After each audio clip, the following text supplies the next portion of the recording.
Be continuing our attempts to get out of Gold 5. And the deck we are going to be using today is Disco Fever. However, there is a rule in place.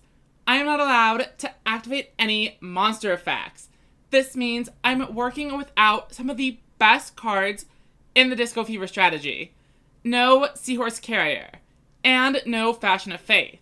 We are going to be running Dion Keto, the Boogie Master, but I am not allowed to use its effect to discard a card and gain life. So, how are we planning to actually get out of Gold 5 with a deck like this?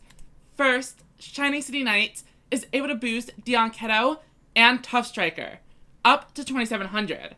Notably, this should be very good against the Harpy matchup specifically. Their boss monsters only go up to 2600 after the skill. And even if they have a middle piece and are able to boost higher, we are running Widespread Ruin, Call of the Earthbound, and Curtain of Sparks to lower those Harpies down, redirect it, or destroy it. Other than that, we have a ton of normal monsters in the deck, as you might expect. Light Sorcerer and Kanan both go above 1500 with the field spell, making them pretty difficult to out. And we even have Arching Soldier as a built-in 1900. Our deck is a little bit vulnerable to opposed Shield and Swords, but I think this is probably the best we can do given our restriction. We are going to take out the Triple Threat Thunder if it doesn't end up coming up. We have a ton of non-Aqua monsters that might make it a little bit awkward. But that is enough of an intro. Let's go ahead and start dueling.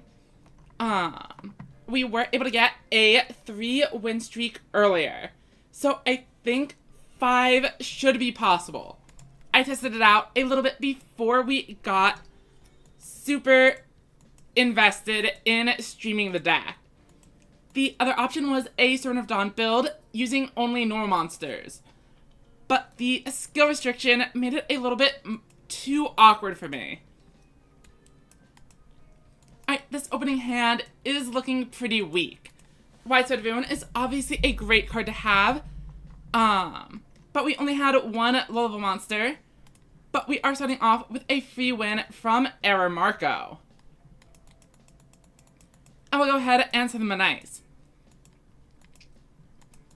Fortunately, we were able to avoid playing that game entirely.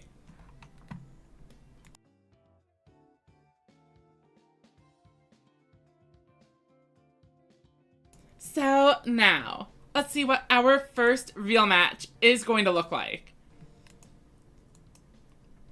We are up against 49 Moth, and they have hit King of Games the last 2 seasons.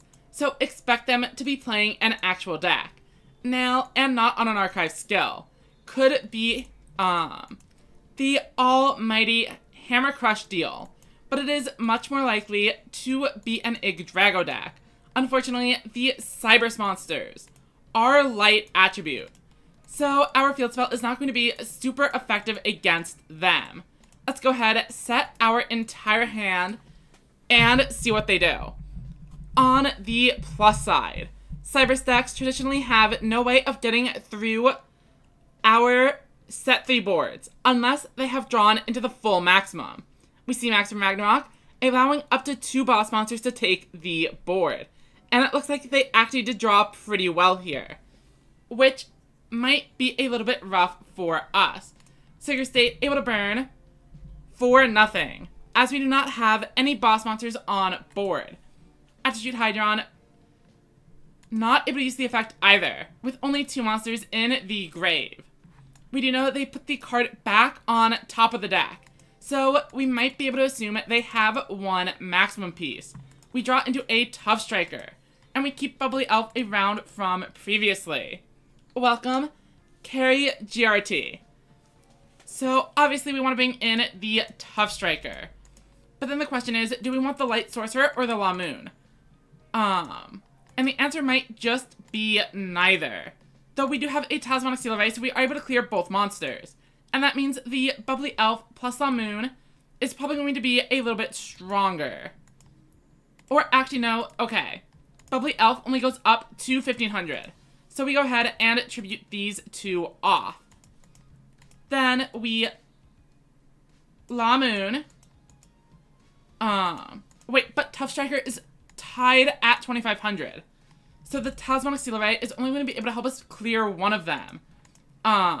So this was a mistake. Unless I want to crash in the Tough Striker, which seems a little bit problematic. And obviously we aren't going to have enough gas for two of them. Attitude Hydron does need to leave the field. So we are activating the Seal Array here. Let's go ahead and shuffle all four of these Aqua Monsters back into the deck. Debuff the Attribute. Then we can buff with Disco Fever. So if we buff with that, then the Tough Striker trades. Light Sorcerer beats over Attribute, and we get in for 1900. I mean, I guess that is probably better than leaving a Sticker State on board. Okay, and since we have 3 light monsters and they only have 2, we are activating Shining City Knights. Then activate the skill Disco Fever to boost you up. Throw down our other Talismanic Seal Array and enter battle. Unfortunately, the Tough Striker has to crash. But we are going to get in for 2700. And we will see how this works out for us. Technically, Light Sorcerer is a 1500, so they do need to summon a boss monster or one of their connector dogs. But they actually find the entire maximum. And thanks to Shining City Knights, it is now a 4200 monster. Fortunately for us, Talismanic Seal Array is already set. As long as we don't get hit by a particle acceleration, we are going to have an out to Yggdrago ready to go. It goes down to just 2200. And should we draw any of our own bosses, we will have more than enough to deal with it. But if we do not draw a boss monster here, we could be in trouble. Another flip would end the game. Unfortunately, while we do draw a boss, we draw too many spell and trap cards. And we only have 3 monsters in grave. So unfortunately, that is going to be a loss for us. The Triple Threat Thunder might need to go and become a low level. Really unfortunate. I'll just let them swing in for game. Even if we didn't draw a boss monster, Call of the Earthbound would have let us survive by switching an attack over to a defense position monster. Welcome, June, and Red Fire. Hope you all are having a good time. Yggdrago ends our game. If we brick on the Triple Threat again, we will go ahead and change it out for a low level. We are running a ton of spell and traps here, so I can see cutting some. I think also not having access to the Seahorse Carrier is definitely a rough position to be in.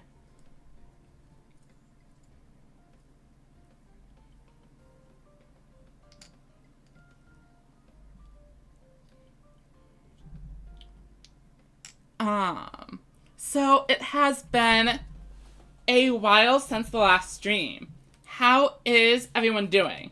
And what have you been up to? I recently reached, max rank in Splatoon. And I've also been playing the Splatoon card game within the game. Been learning a little bit more about that. I'm still not very good at it, though. It looks like our opponent, once again, going for an immediate disconnect. A little bit odd that 2 of our 3 matches have ended this way. If only we were able to out that Yggdrago, we would already be on a 3-win streak. But let's go ahead and see if we are able to turn these disconnects into a King of Games rank up.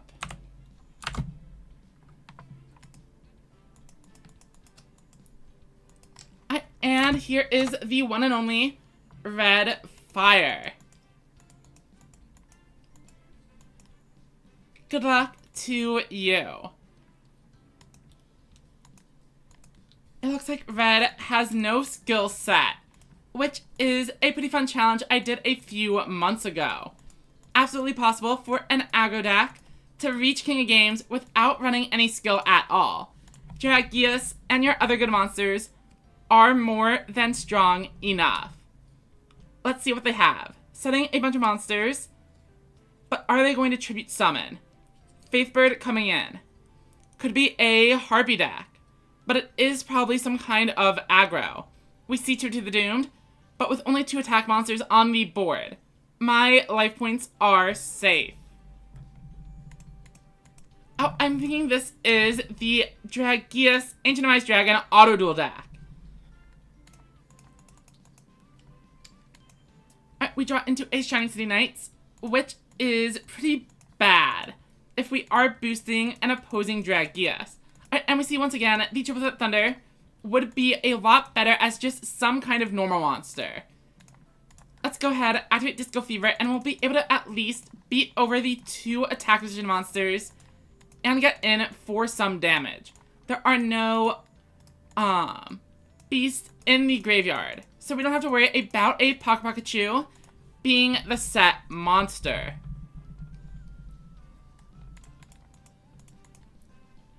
We have a couple of pretty decent trap cards, able to help us out from any potentially incoming threats.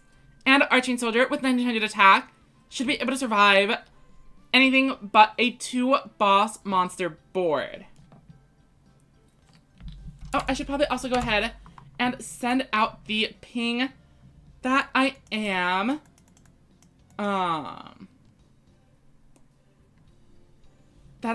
streaming.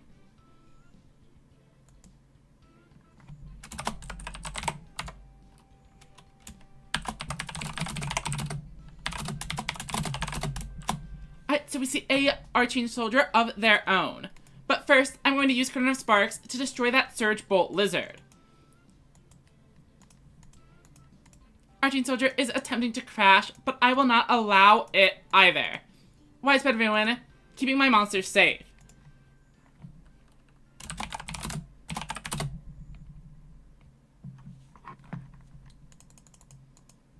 Alright, we draw into a bunch of Aqua monsters. But as we kept the Arching Soldier around, we are not going to be able to use Triple Threat Thunder once again. However, even without it, we are in a pretty strong position. Let's go ahead, Disco Fever, to boost both of our Aqua monsters.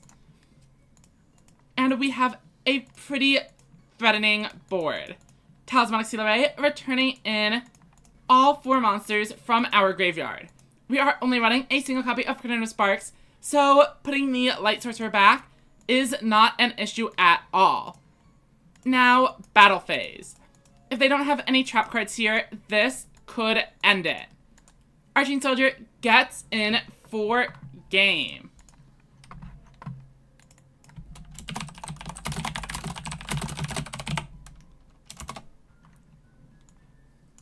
And thank you for the game, Red Fire. That puts us at 2 out of 5. Oh, and Manicus, I see you are here as well. I was waiting a few minutes because I didn't want to ping people while the Twitch pre-roll ads were still active. Welcome, Nathan. Yeah, assuming you are Illuminate, I do remember dueling you earlier today. That was part of my testing to see if this deck was going to be potentially able to reach the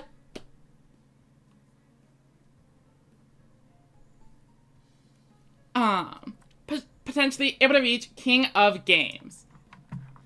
So, Manarchist, you have not missed, all too much. We've played, 4 games, but 2 of them were turn 1 disconnects by the opponent. And the other was losing to an Yggdrago. Yeah, I definitely had fun in the duel, Nate. Alright, so we see they are immediately going for a maximum overlord. And we have drawn 3 of our 5 boss monsters. Things probably not looking all too good for us. And that is probably going to be an end of our streak. I'll just go ahead and surrender, get on to the next one. We are running... Oh, that does remind me, I need to take out our Triple Threat Thunder and just put in another low level. I don't think there are any Aquas we want to add here.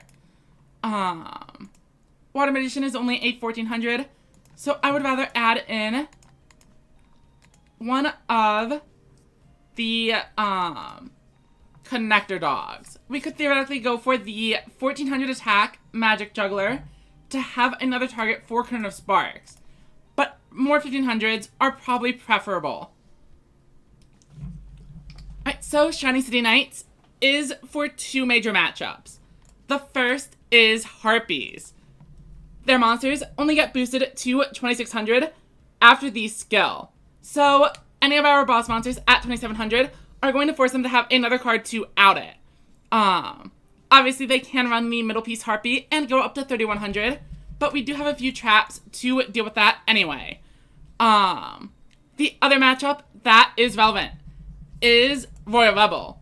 Royal Rebel monsters are light, but if they go above 2500, they aren't able to attack on the turn they use the Doom Metal skill.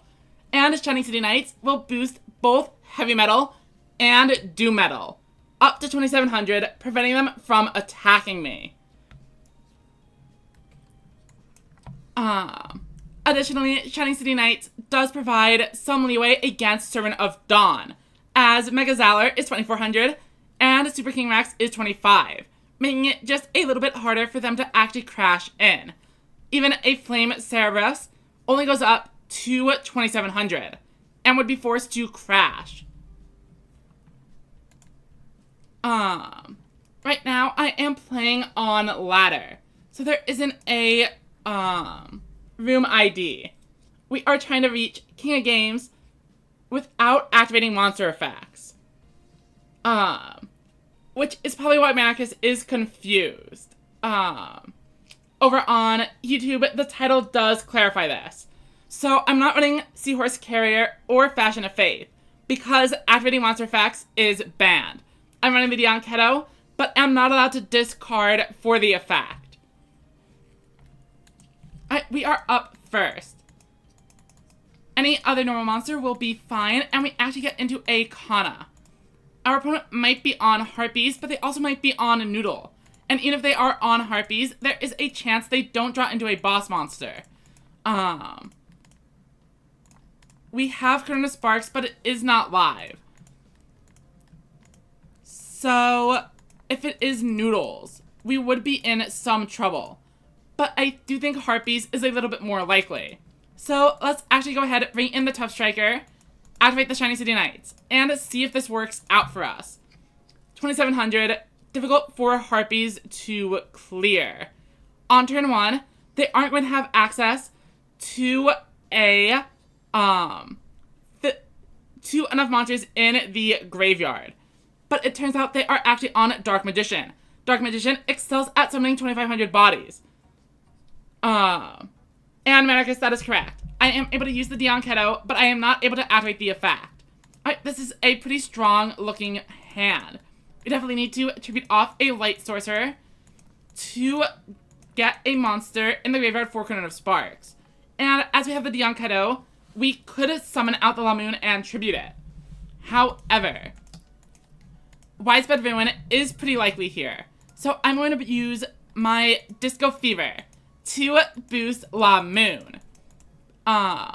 providing a little bit of insurance against the trap card. And this is a situation, of course, where I would love to use Dianketo's effect, but I am not going to. If they don't have anything, this is game. And surprisingly,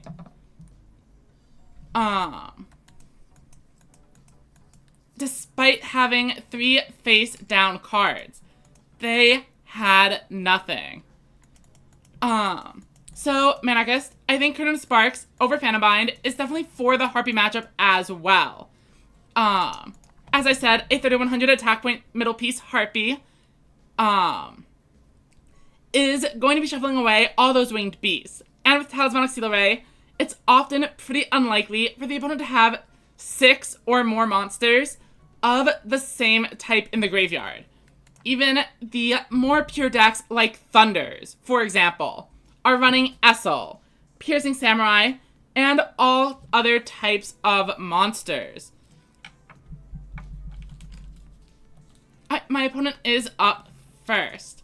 We have a reasonable hand for going first ourselves, but without a boss monster, I'm not entirely sure what we want to do here. Essel is coming out and reveals they are on an actual psychic strategy. Welcome, Suna.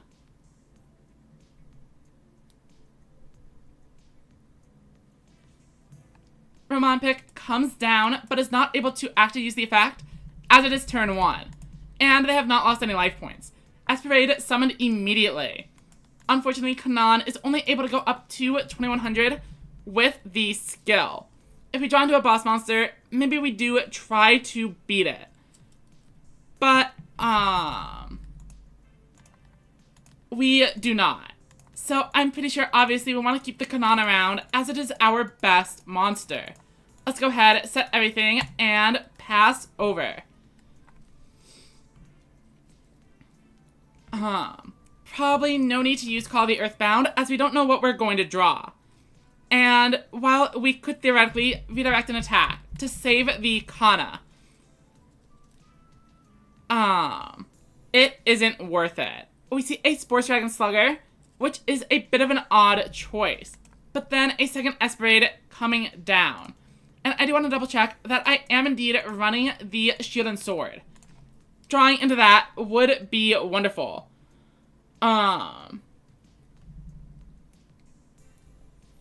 What is the best deck in Rush? Currently, I would say, if you own a Buffered Slime, Magnum Overlord is really strong. Otherwise, if you're on a budget, Harpies is probably the best value per gem. And if you don't own Slime just at all, then maybe some variant of Aggro is your best bet.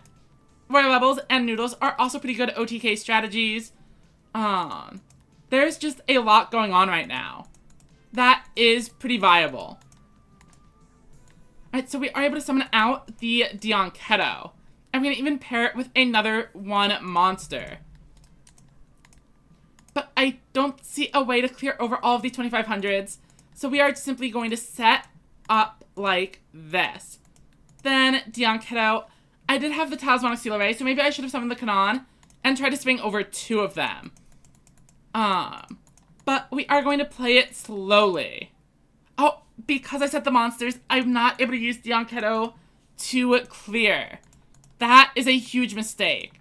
And I am forced to preemptively use this Talismanic Seal Array. I played this turn very poorly. I will keep Light Sorcerer in the graveyard. But I do want to clear out the Cybertech Alligator, because these ones are vulnerable to Shield and Sword. Though, a Widespread Ruin is pretty likely, and then we would be taking 5k damage. With only one monster on the board, things are looking pretty bad. I definitely should have gone for the Kanan in attack mode, and then had 2 ways to clear out the Alligator.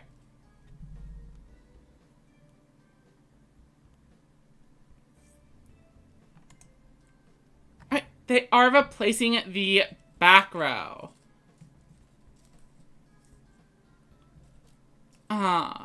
a pretty monumental error on my part. Maybe I somehow manage to sneak in a win if I draw into a perfect hand, but it is seeming pretty unlikely. Though it is largely due to my own misplays. No need for the field spell here. Let's just keep Kanan once again and pass it over. We will wait until we draw into Shield and Sword or more back row to make a push. We only have 1,000 life points, so we only really get one shot at this.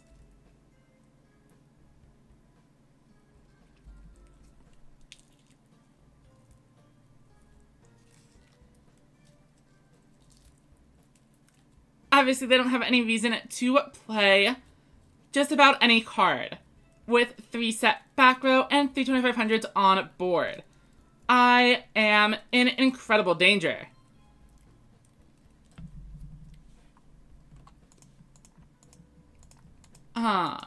It's possible for us to use the Shining City Knights as a way to survive, but it will only work for so long, and they obviously are running Prima Gotarna somewhere in there. We don't have any of our boss monsters, so we simply pass turn.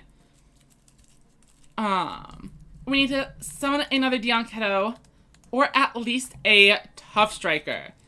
And then maybe we can redirect some attacks and survive that way.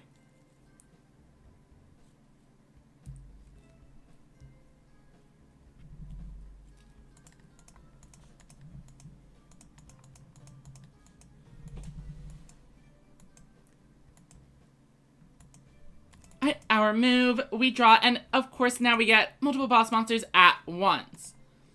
We need to make sure our skill is actually able to be activated this time. So let's go ahead and summon in that Dianketo, the Boogie Master. And then we buff up with Shining City Knights, so we are able to clear normally. But we will also use the Disco Fever skill, boosting Dianketo before we throw down another monster. We are unable to use the effect to heal due to challenge restrictions. So we swing in over the Cybertech Alligator and end our turn. We have 2 trap cards to try keeping us alive. Welcome, El Medi. And thank you. I will do my best, though this game has been pretty poorly played on my part. We see a Peace Holder, which is unfortunately boosted by our field spell. But, I don't think that is what's going to end the game.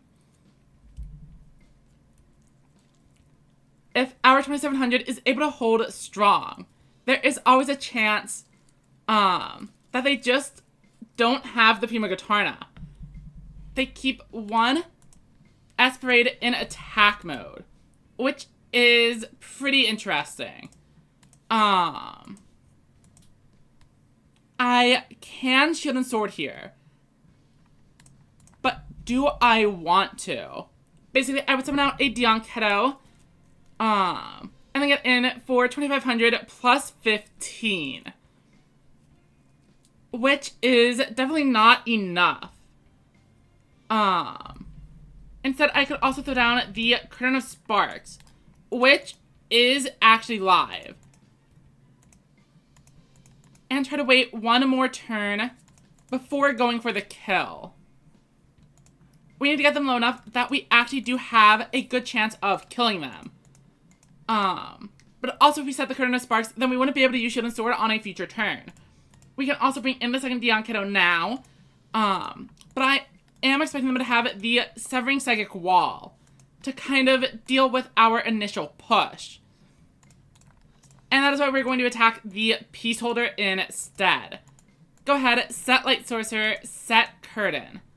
Battle, and try to just get in for 1,000. Still no trap cards. Very interesting.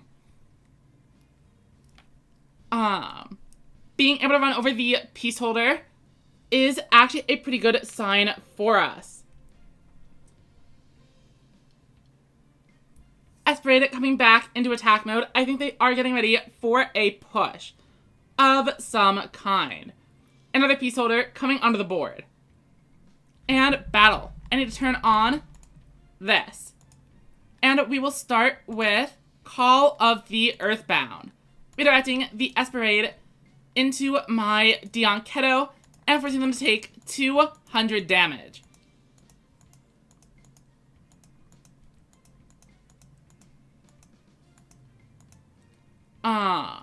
We have plenty of ammo left. So I will allow them to clear out the 2 low-level monsters. All I want is Shield and Sword to be ready to activate on the next turn. But I might need more monsters to do that. I am a little bit afraid of Music Princess's Recital, preventing us from getting in for maximum damage if we only leave 1 monster on board.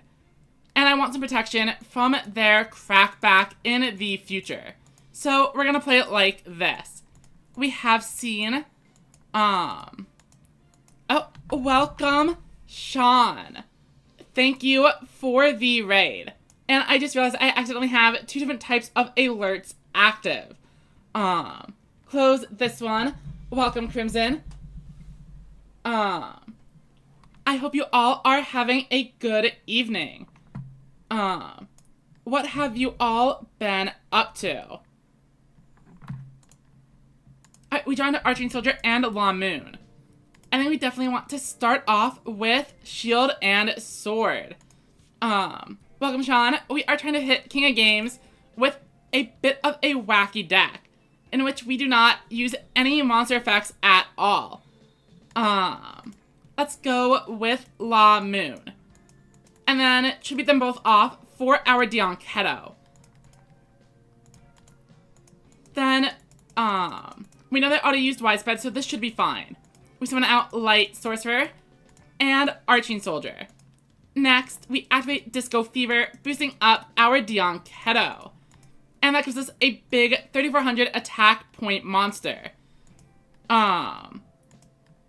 Unfortunately, a Shield and Sword, or a Sword and Shield, I mean, would end the game.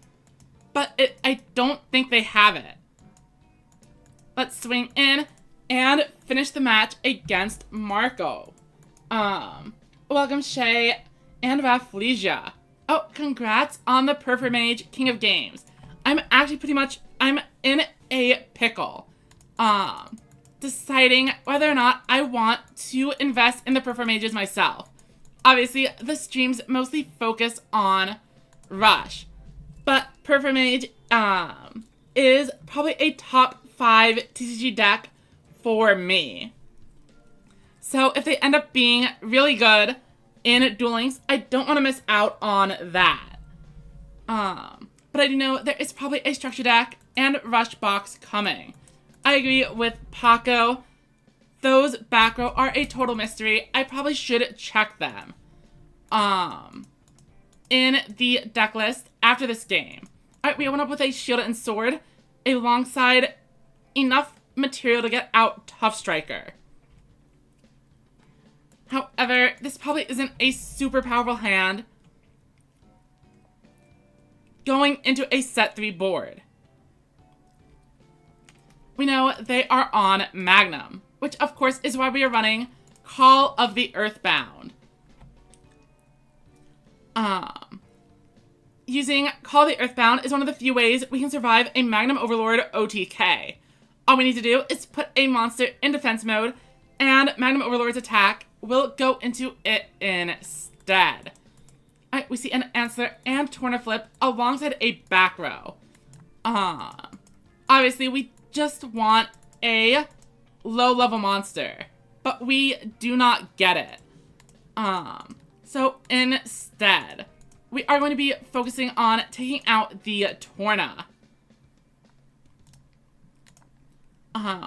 We've played an Aqua, so the Dion Keto is a better play this turn, as we are able to actually use Disco Fever on it, unlike the Tough Striker. Go up to 3200, throw this down, and try to swing in. If they have the widespread, we are in trouble. but it doesn't look like they do. So we know they have a blue piece on top of the deck. And they had another one in the graveyard. Missing green and red. Using the skill, they are going to be able to reduce Dion Kiddo down to 1700, which is enough for answer to clear. And with Magical Stream removing the shield and sword, our chances at a reverse KO on the next turn are looking a little bit low. That being said, I don't think we're taking 6,000 damage here. So we have a little bit of room to work with. Our opponent reveals they are also on a green piece. Missing just the red. We go down to 3,700. But what will we draw?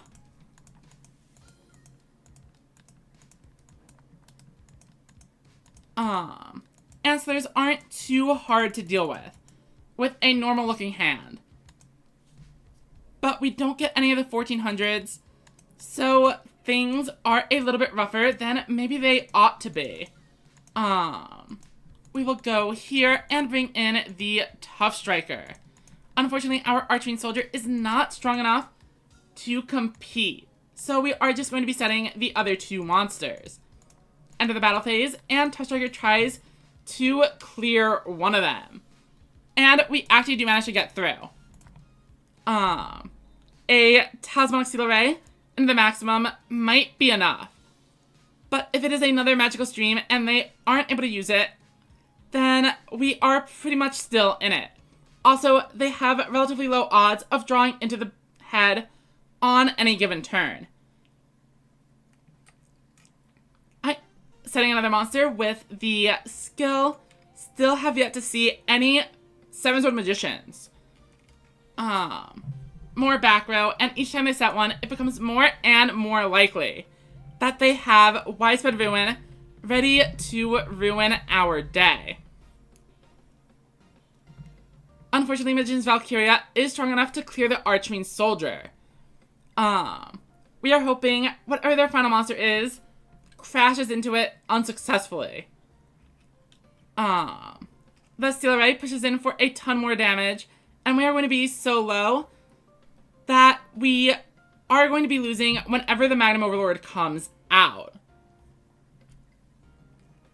We know they have a green and a blue in hand. Unless they accidentally got rid of the extra. We draw into a couple of Aquas. However, Kanan is the only one able to actually do anything.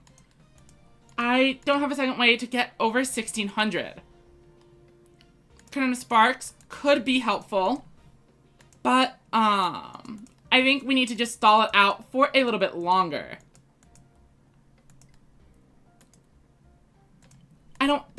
Basically, I'm trying not to leave myself too vulnerable to their crackback.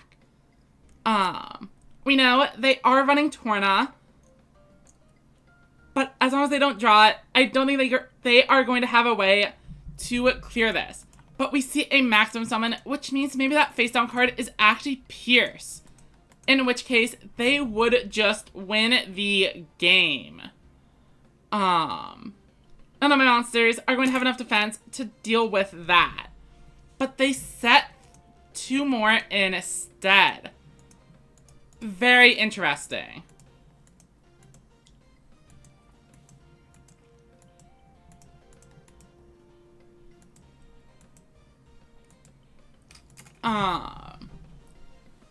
A Talismanic Seal Array plus a Tribute Monster would probably be a perfect draw for us. We find the Talismanic, but not the strong monsters that we need to go with it. I'm going to go ahead and set one of these light sorcerers. And pass things over. Basically, setting the strongest monster we have insulates us a little from them tributing over the Magnum Overlord for a Torna and trying to get in for game that way. We do have a Light Sorcerer in the graveyard already, so the Cardinal of Sparks also might save us.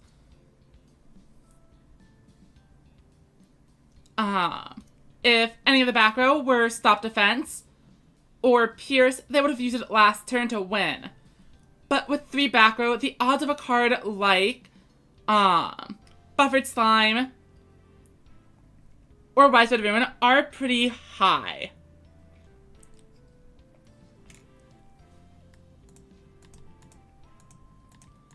They clear out Kana. But that is fine with me. We get the Dianketo, which I think means we are going to go in. We have a Light Sorcerer, we have a Kanon, we have a Seal Array. Summon,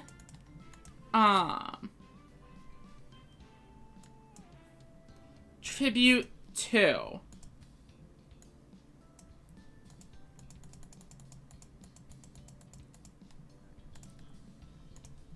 Activate the Seal Array to get over it. Putting the best monsters in our deck back seems like a good idea. We don't have any tribute monsters in hand, so we want to put those back for the future as well. Magnum down to 1500. Flip up Light Sorcerer. Then, to play around the Widespread Ruin just a little bit, let's bring in Kanon before using Disco Fever to boost up it rather than the Dianketo. Enter the battle phase, and we try to clear with Kanon. Basically, if they have a Recital, this does give us a little bit more damage, as we can swing in with Dianketo instead. Unfortunately, this is not game, and our only form of protection comes in a Cardinal of Sparks. So, things are far from a guaranteed victory. They have 6 cards in hand, and 2 face downs. The odds of a Talismanic Seal Array into a 7-zone Magician finishing the job are pretty high, or even just a second maximum. Perhaps I should have waited until I drew into a second boss monster. And I would have had, well, even that would have only been an extra 1000 damage. Alright, and we see Talismanic Seal Array. Now, what we are hoping to see is they use it on the level 4, reducing its attack points all the way down to 0, and then they try to get in with just the Answer for game, where our Cardinal of Sparks stops them. But unfortunately, they have the Magical Stream, and that means there is nothing we can do. Had we not been banned from monster effects, Dianketo would have provided us with the extra 1000 life. But it was not to be.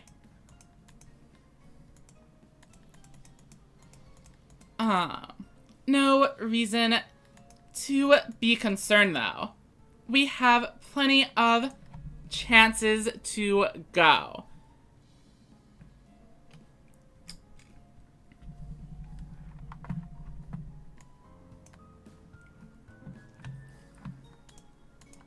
Our next opponent is Nathan once again, getting potential revenge for our earlier duel. However, I don't remember what they were running. Obviously, Harpies are the most likely. But I don't have my field spell to protect me from the 2600s.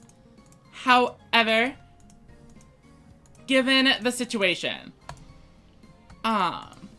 with this hand, I do want to summon out the Tough Striker.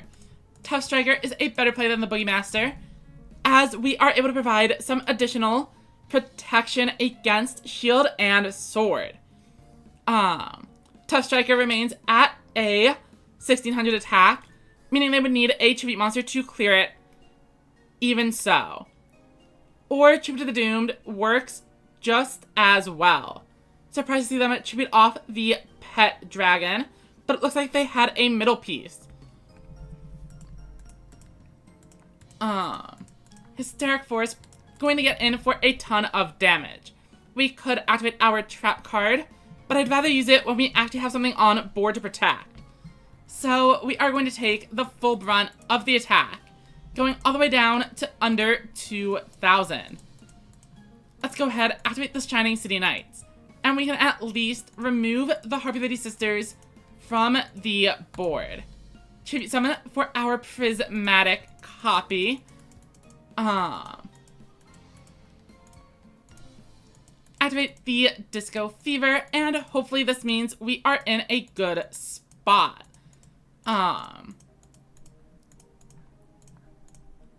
As of right now, there is only a lone Winged Beast monster in the graveyard, though they would be able to tribute off Faithbird to get a second one. But they are going to need either the middle piece or something special to clear over our 2700 monster. The field spell doing what it's supposed to, providing protection against those 2600 attack point monsters. Let's see what Nate has. Notably, Nate's deck is also on one or possibly even more Pet Dragon. Pet Dragon goes up to 2700 with a skill, assuming they have no other harpies to go with it. Trick Pigeon going to discard a spell to recur the Harpy Lady Sisters. And that is going to be another Winged Beast monster to go into the graveyard. But the question is whether or not they have another one. Tyhone coming down. And tributed off for a Pet Dragon, who goes all the way up to 2900. Very threatening. Let's see what they do. Harpy Lady Sisters is at 26. And then Hysteric Force. But that is not enough. I have Widespread Ruin, destroying the Harpy's Pet Dragon, and now the Harpy is at 26. Had they done it the other way and boosted the Harpy Lady Sisters up to 3100, it still wouldn't have worked, as the Harpy's Pet Dragon would fall all the way down to just 2000 attack after the Widespread Ruin resolved. We would have really liked to see another level monster here, but that is okay. We can keep the Shining City Knights in hand, but as long as we don't get hit by a Ghost Cyclone, this is preferable. Let's go ahead and use Disco Fever. Obviously, the best play would be to have healed, but we are not able to do so. Enter battle, and let's clear out this board. With this, we have two 2700 monsters. We are a little bit vulnerable to Shield and Sword into their own bosses here, but otherwise should be relatively okay for now. They set another card face down, and 2 back row makes things a little bit more concerning.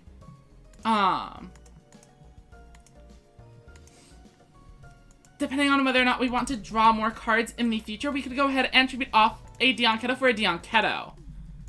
And obviously this is where healing would be so powerful. Being able to just cycle our hand normally. Unfortunately, I think we have to summon out this Archene Soldier and just plow our way into battle through Nathan's traps. Keep in mind, Hysteric Force is able to swing a monster into attack mode. So simply setting everything is not an option. Alright, we clear out 2 copies of the Harpy Lady. And we will see what they do next. Obviously, with such a strong board already established, we would have loved to see some of our trap cards.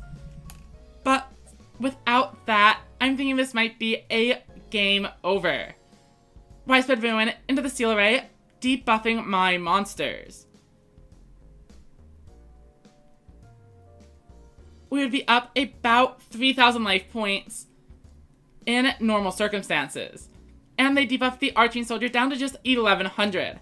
And unfortunately, the middle piece Harpy is 3100, inflicting just enough to seal the game.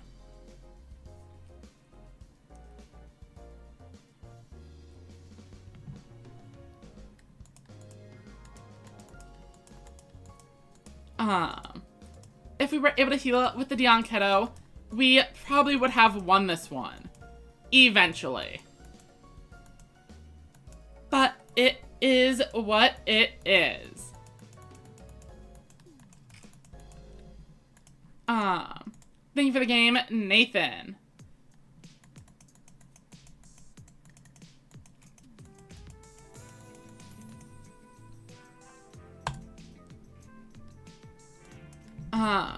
I'm glad you were able to get your revenge for earlier.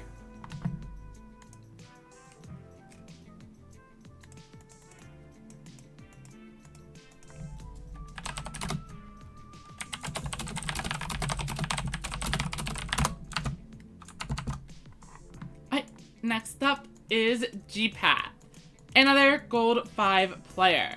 If they are on their rank up duel, I will just concede.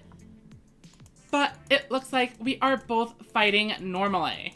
They are up first. I have the ability to clear through whatever kind of set 3 board they make. But it would leave us somewhat vulnerable to Sword and Shield on the Crackback. They only draw into a single monster.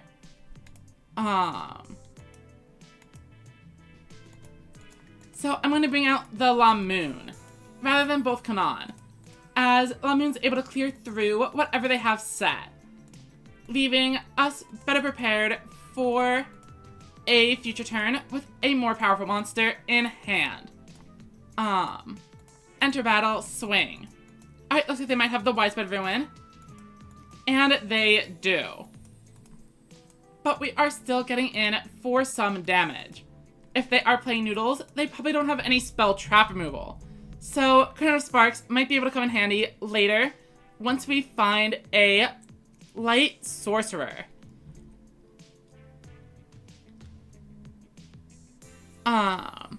William, if we manage to make it to King of Games, I will do a duel room afterwards. We see a copy of Savory, but that is not even enough for the Flavor Inspector to get through. I'm thinking they are just conceding as they don't have anything to beat us out. So let's just go ahead, Disco Fever, and swing in. No need to summon the Dion Keto.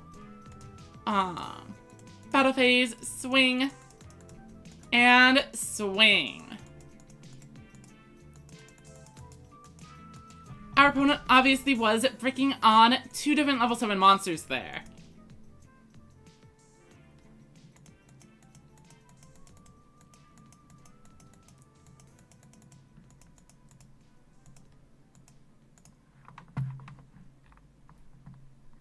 Oh,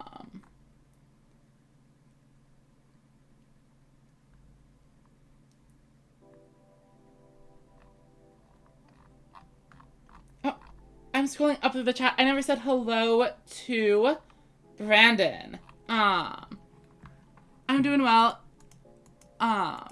What were you doing with the Fire Dragon deck? I've been trying to make it work, but I have not been able to do so. Our opponent is on an archive skill. Probably Harpies, but I think an opponent is most likely to flip up the middle card.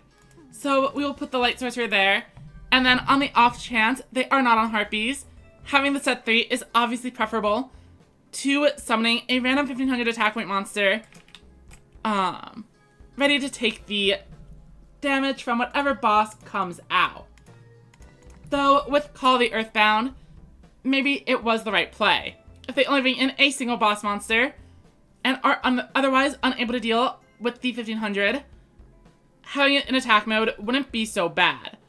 But, indeed, they are on Harpies. And they managed to find 2 different bosses, which I think means no need to Earthbound here. We aren't protecting anything from anything. And they hit the Bubbly Elf. So we take pretty significant damage.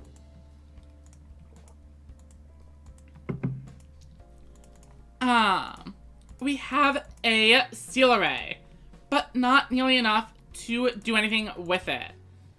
So let's go ahead, flip up the Light Sorcerer, and then just throw down 2 more monsters.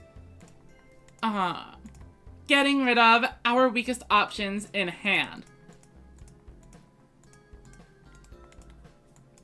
Then on the next turn, we will hopefully draw some tributes.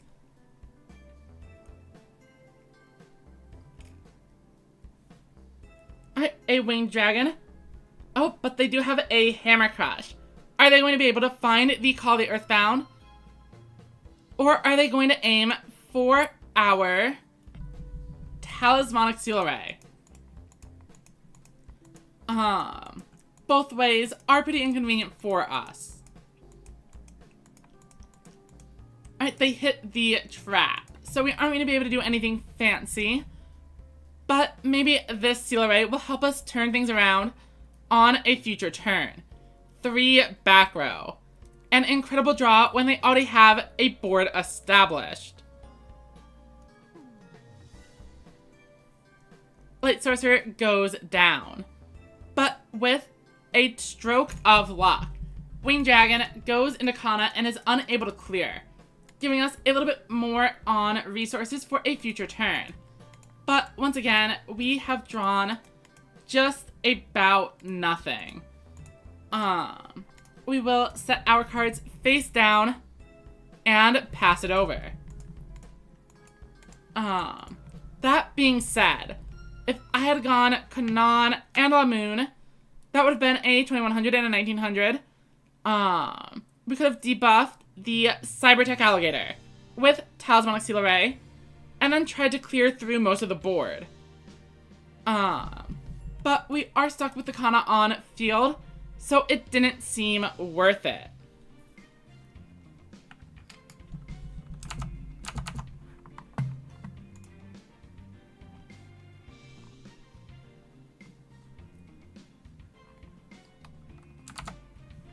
Alright, and now we see a 3rd boss monster.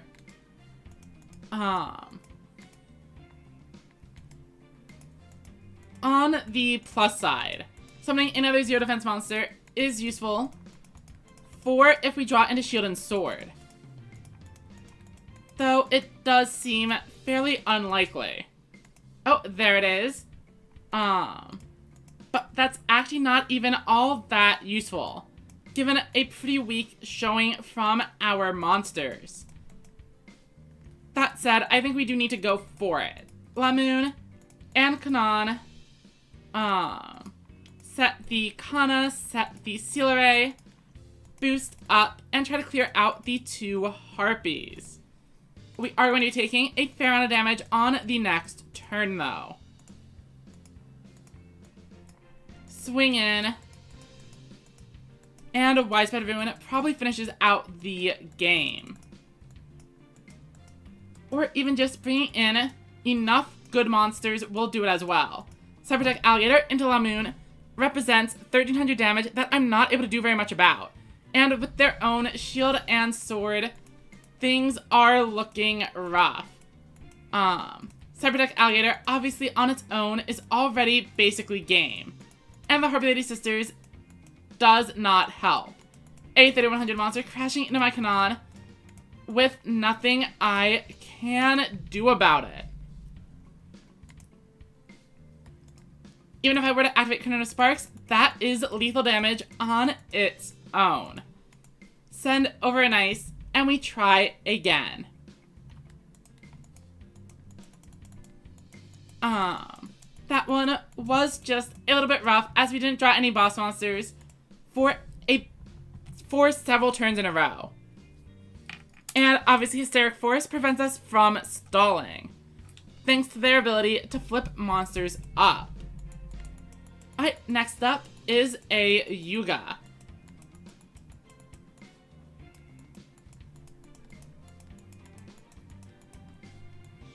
We are going first, and we have a Dion Keto backed by Curtain of Sparks. Seems pretty good to me. We are going to go ahead and just bring in the Boogie Master. And we'll see if this is good enough to protect our life. Send it over to Yuga, and we'll see what they do. Even if they use Maximum Overlord to reduce it to 1700, a Antler or Dark Magician Girl or Axel Wondersplat would end up losing to it. But they are actually on aggro. Barrel Dragon swings in and successfully lands 2 heads. Unfortunately, had that failed, we would have been able to use Corona Sparks to protect Dianketo from the attack. But now we are on a huge back foot. We have exactly 4 monsters in the graveyard, so no need to give up yet. Let's go ahead and use Shining City Knights. Then Kanan and Bubbly Elf will get boosted by both the field spell and my skill. Talismanic Seal Array is going to wipe out Barrel Dragon's attack points all the way down to 1200. Once I activate my skill, every single monster on the board will be capable of dealing with it. So we will get in for a ton of damage here. Our board is a little bit weak to a Dragias counter push, but otherwise, we have maintained a pretty solid advantage. Hammer Crush Deal is probably going to aim for my back row rather than the field spell, especially given that my field spell does boost up their own Dragias. Alright, and they are going to actually use the Hammer Crush. I was actually about to say there was a chance they choose not to activate it at all if their hand is a bunch of monsters that they want to summon. But they are ditching a Dragias, which means I think they probably have access to a second one. 2 face-down monsters, then Dragias for not quite game. As long as we manage to draw a boss monster of our own, we will finish it. Any level 7 in our deck trades with Dragias. And then Arching Soldier would swing in for lethal. And we find Tough Striker, which works perfectly. Let's go ahead and summon it out. 1900 is more than enough, so Battle Phase, swing in, and direct attack. And it has been a few games, but we have managed to pick up another win and start our next chance. 4 more, and King of Games will be ours.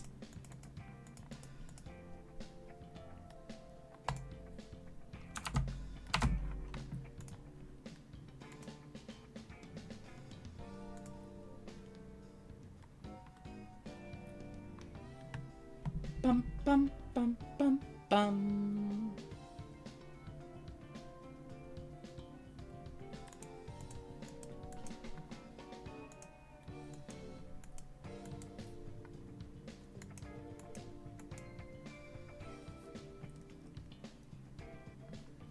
Alright, we are up first. We have access to the field spell.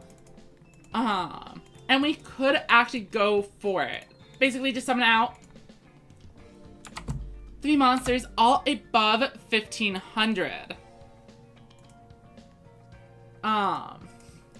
But if they are on Fire Dragons, there's a pretty good chance they are able to just kind of blow this up.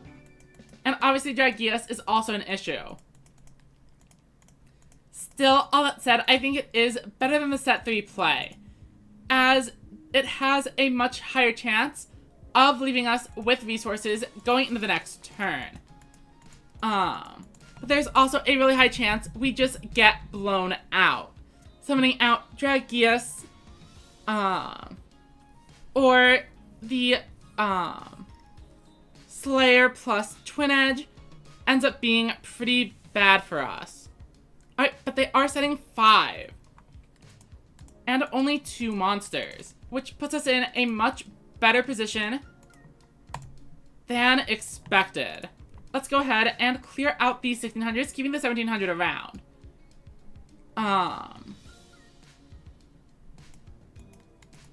Then, if I want to be able to actually use my skill, I need to summon the La Moon. But they could have a 1400 defender face down. So if I'm using the skill on La Moon, it's the same as not activating the skill at all. So instead, let's go ahead and bring in Light Sorcerer. Or maybe the Bubbly Elf is the right play. It goes up to 1700 and actually lets us boost the Dion Keto as well, while still guaranteeing to clear the face-down monsters. Alright, and now we battle. Swing in, and we don't see any trap cards. Dragon Merchant almost certainly confirms it to be a Resonance player. Dion Keto gets in for 3400, and if they choose to destroy the Shining City Knights, Call the Earthbound might just be able to stop the Dragonic Slayer from wiping the board. Dragius represents damage, but also caps at 2700. And we see a Dragon's Inferno. Which one do they go for? Alright, Call the Earthbound is down. Do they have a second copy? They do. Honestly, that is pretty fair, given that they spent no face downs on my 3400 direct attack. But even though they have the pitcher, they don't have a Slugger in Grave, which does limit the amount of cards they are able to put out this turn. A double boss board is unlikely unless they manage to find exactly Triad Drago, but they don't. So Gravity Press Dragon is coming down, and that is going to be able to clear. But summoning the Gravity Press means that if they summon out a tribute monster, they are not going to have any more cards available. It is entirely possible this Gravity Press is the only monster they have, and that is not a great look for them. Currently we are planning on summoning the La Moon, and it's looking like that is our best play, as Disco Fever is going to be able to provide a buff to 2 monsters, offsetting the difference in attack points between it and the Light Sorcerer I otherwise would have summoned. Unfortunately, we do not have 4 monsters in the graveyard, so we are forced to enter the battle phase like this. La Moon swings in, but now they do have a trap. Oh, Sword and Shield is an interesting one. And it even lets them add the Shield and Sword back to their hand, which is incredibly dangerous. And they have a second trap as well, but they don't activate it. If it is a Widespread Ruin, that does make sense. No, it is the Buffered Slime, and they were going below 3,000 maybe. No, they were already below 3,000. Alright, so we know they have the Shield and Sword in hand, but we do have a Widespread Ruin, and they have gone through 2 copies of Inferno. Shield and Sword coming out first. Both Sports Dragons in the graveyard, so entirely possible to make up that lost card with advantage. But assuming the first monster we see is not a Sports Dragon, we'd be in a fairly okay position still. Unfortunately, Sports Dragon Pitcher is going to be able to summon Sports Dragon Slugger, which was milled off of Buffered Slime. Have I tried playing ranked with 1 copy of the Ride Across stack? No. I don't think I would ever try to play Ride Across in ranked, especially not if I only owned 1 copy. Alright, we see a Volcano Attack Dragon, and rather than Resonance, they are actually playing Blasters Inferno. Even though they are adding even more backward move to the hand, I think this is a good sign for our ability to potentially win the game. Unfortunately, they do hit the 50-50 and wipe out Widespread. 2 strong monsters wouldn't actually be able to end it, as they did use the Sports Dragons this turn. They set another back row, and this is their only monster. 2900 is a huge hit. But we draw our Dion Keto. So let's see what we want to do here. I think La Moon and La Moon.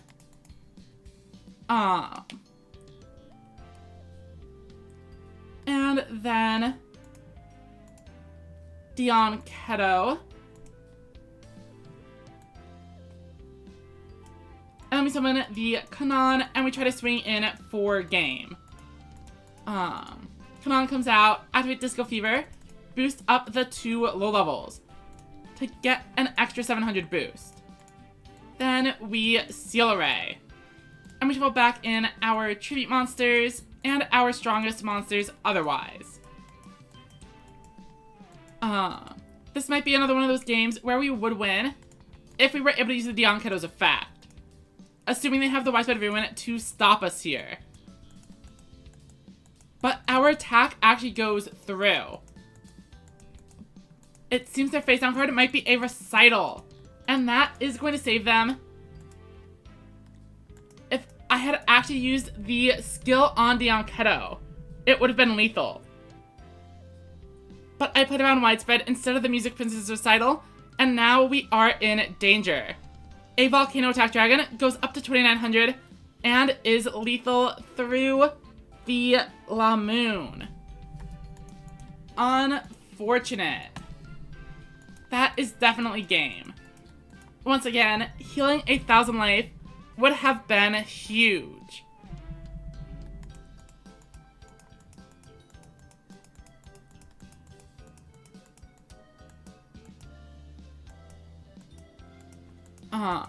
The other monsters don't matter, but Phoenix Dragon does bring out another level 7.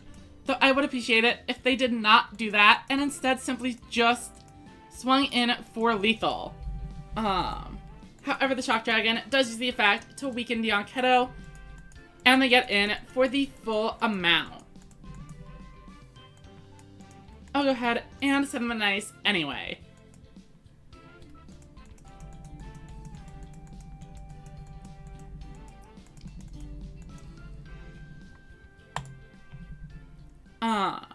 I think my deck would benefit a lot from having more trap cards. Buffered Slime, for example, would be great. But I refuse to buy the bundle when a box is likely to come out soon. Alright, this time we have drawn into 2 copies of Dion Keto.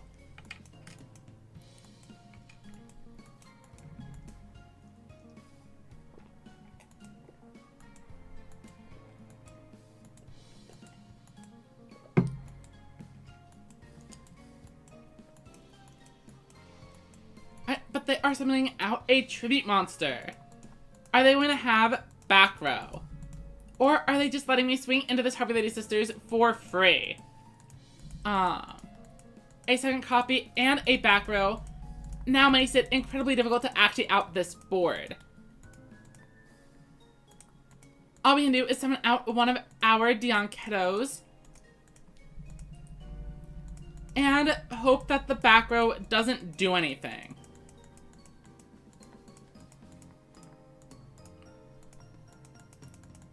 Let's go ahead and activate our Disco Fever and swing in for 1100.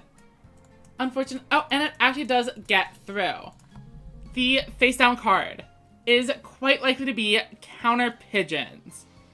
Though I'm not sure there's really going to be anything we are able to do to deal with that in the future. We see a Tyhone, and I'm kind of expecting a pet dragon to come out. And I was correct. We do have the Widespread Ruin, but unfortunately without the field spell. Things are not set up quite in the same checkmate pattern we had previously. As long as they choose to buff the pet dragon, we don't get over them. But if they Hysteric Force on the Harpy Lady Sisters, then we are actually in a great position. Unfortunately, they do not misplay. So they are going to lose the pet dragon, but be able to get over with 100 damage, and then swing in with the Winged Dragon. And this is where the field spell is super important. Unfortunate that we had a second boss monster instead of it.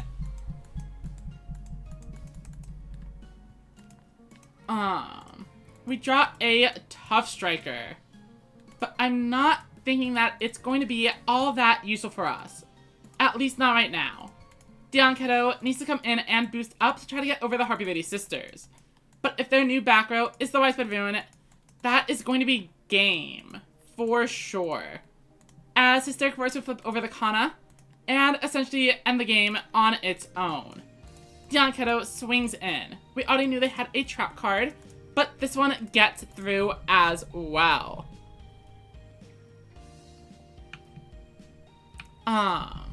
Unfortunately, even if they brick and don't have any high-level monsters for a turn, we aren't able to actually take advantage of it, as we aren't able to heal up with the effect.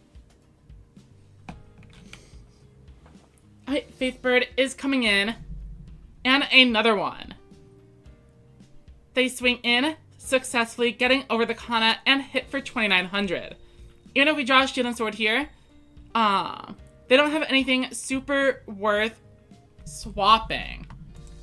So I'm not sure what our win con is. There it is, the Shield and Sword, as somewhat predicted.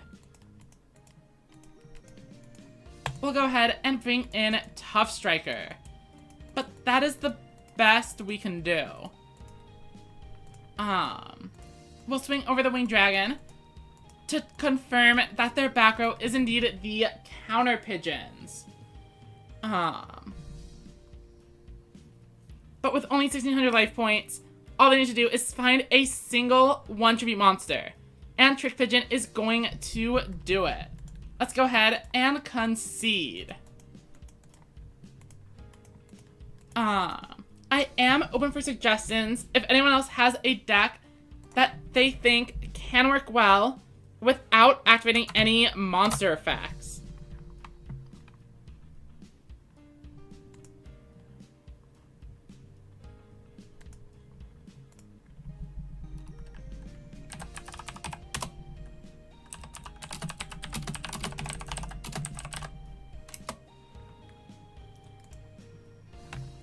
They are up first. They are on a rank up, so I'm gonna go ahead and just give it to them. Let them get to the next rank. No questions asked. We were already on a loss streak anyway, and it says they were gold 5. So if that was them getting into King of Games, I'm glad I could help. And we have another Yuga. This one, not on a rank up, so we will be playing the match. And they are even on an archive skill. But we have drawn into all 3 copies of Dianketo, the Boogie Master. We're gonna bring one out. But if they are able to out it, that's probably just game.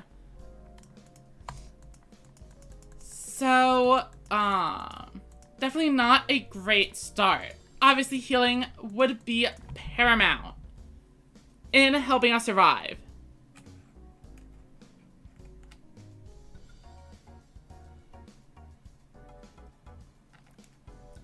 They are setting. But I'm not convinced this means they actually don't have anything until we reach the end phase. They actually do set a full 5. And we still don't know if they are on Harpies or not. We will assume they are and use Shining City Knights to get some 2,700 Dianketos on board. I am not seeing a reason to use Disco Fever, so we simply swing in. Welcome back, Rafflesia. Hope your meeting went well. We confirm my opponent is on Harpies. And they have 2 spell cards in the back row. Or maybe a Counter Pigeons. With 2 Dianketos, hopefully they aren't able to clear through. But a Harpy Lady Sisters and a Pet Dragon would do it. So now Taihone. And if they're going in attack mode, we know what that means.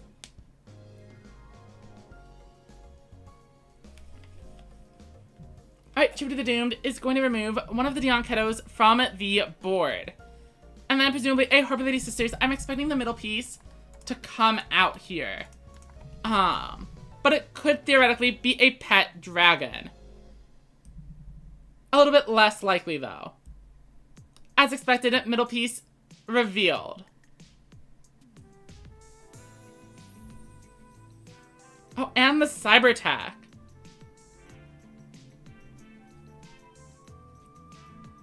Unfortunately, none of our back row is here to stop them.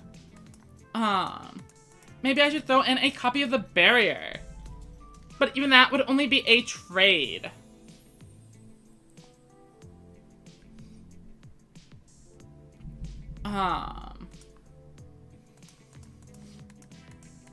Not sure if there's anything I could have been doing differently here. At least so far. Alright, Shield and Sword would be great to clear out this Harpy Lady Sisters. But I don't think we need to do it yet. So I'm going to save it for later when we might be able to get more value. Let's go ahead and bring in the Dion Keto. And we can boost it with Disco Fever to the point where the Harpy Lady Sisters is not protected by counter pigeons. Enter the battle phase and swing. End turn, and Red Fire says, Stern of Dawn, you can run non-effect monsters, protected by Ruin, Majesty, Sword and Shield, or any other trap. So the issue I have with Stern of Dawn, is that you can go with no high-level effect monsters, but I think you're going to struggle with the low levels. Due to the skill requirement, you're going to be stuck running Gazelle, which is good, but then you don't have any other 1500s. And you can't run any of the level 4s that have lower defense. So then you're forced into level 3 monsters like Flavor Inspector and 1300s. That generally don't do a ton for you. Alright, and this is part of why I went with the Shield and Sword rather than activating it. I wanted to keep the Widespread Ruin available for later. They don't have anything. Let's bring in one Kanon and a Light Sorcerer. Throw down a Face Down and Disco Fever, boosting up the Dion Keto. I don't think they're likely to remove the Shining City Knights, so we are going to play the other one from our hand. Enter battle, and we cleanly clear this board. I am a little bit concerned about Shield and Sword, but I can see they have used Tribute to the Doom, so we are safe from those stat swapping effects.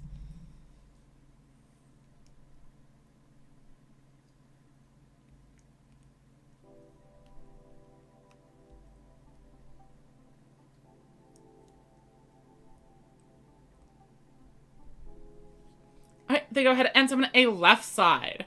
But the left side is only able to get up to 2600. Unfortunately, they also have the middle piece. So let's see how they play it. Unfortunately, we don't have any Light Sorcerers in the graveyard already, so our Return of Sparks is unable to assist here. And luckily, with 3100 life, I think we are safe from them ignoring the Dion Keto entirely, though. Time of the battle, sure. Left side swings in, but without Return of Sparks, I have to let it through. And then we see what they clear with the Sisters. They actually do go for the Kanon, which is interesting. Our move, unfortunately, we don't draw into a high level. We do have a Seal Array, and we can bring in a Kanon to deal with the other. So I think we do go for it. Talismanic, shuffle back all 3 of our boss monsters, and our other 1400. I think the most important one to get rid of is the left side. And then we can just bring in the other Light Sorcerer as well. Activate Disco Fever, boost you, and you're now able to clear out both Harpies. Swing over this, and we can clear the face down, no problem. Notably, a 2100 Harvey Lady Sisters swing into the Light Sorcerer is actually going to lose combat if I have the Chrono Sparks ready. And the Widespread Ruin can protect me from a huge pet dragon should the situation come down to it.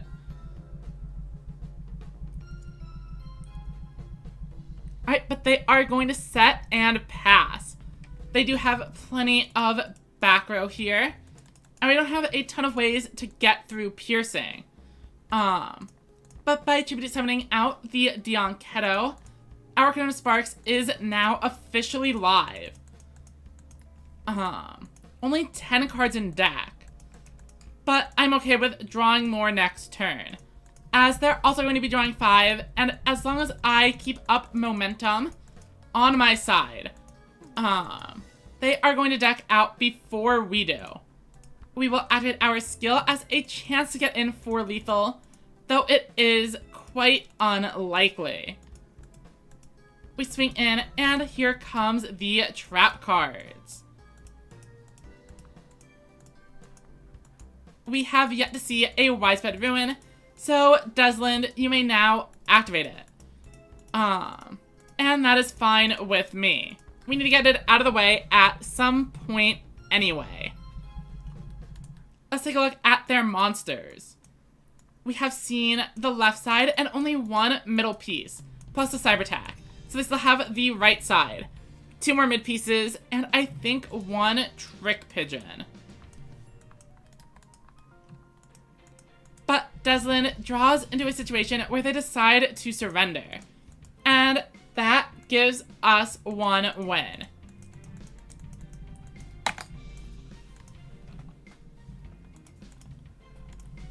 And we even get an SR reward ticket.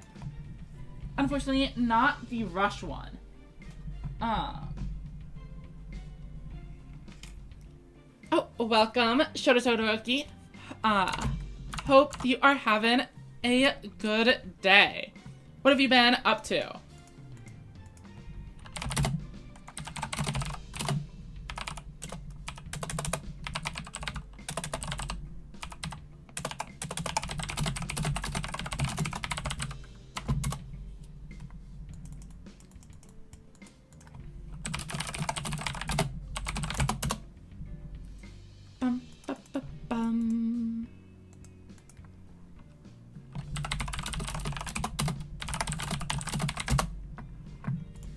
Alright, we are up first. I obviously want to keep the Kanon for a future Disco Fever activation. But my opponent actually immediately concedes. I will thank them for that, Yoiner. And I move on to the next one.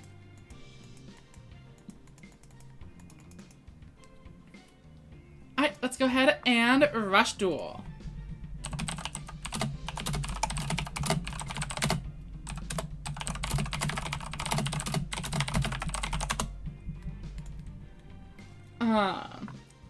I wouldn't say you are late. We have been streaming for about an hour and a half, but we have not reached King of Games yet. So we probably still have quite a bit of stream to go. Unfortunately, we drew 2 spells here, and it is time to go back to 0 wins, as we only have a single low-level monster. What do we even do? I think we just pass turn, as we are going to need all of the resources we can get for next turn to try keeping ourselves in the game. And having at least 1 low-level monster is going to be nice.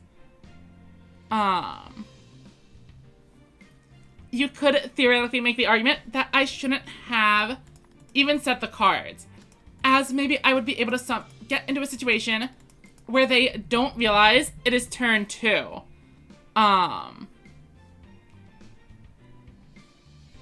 But unfortunately, we are taking a ton of damage here.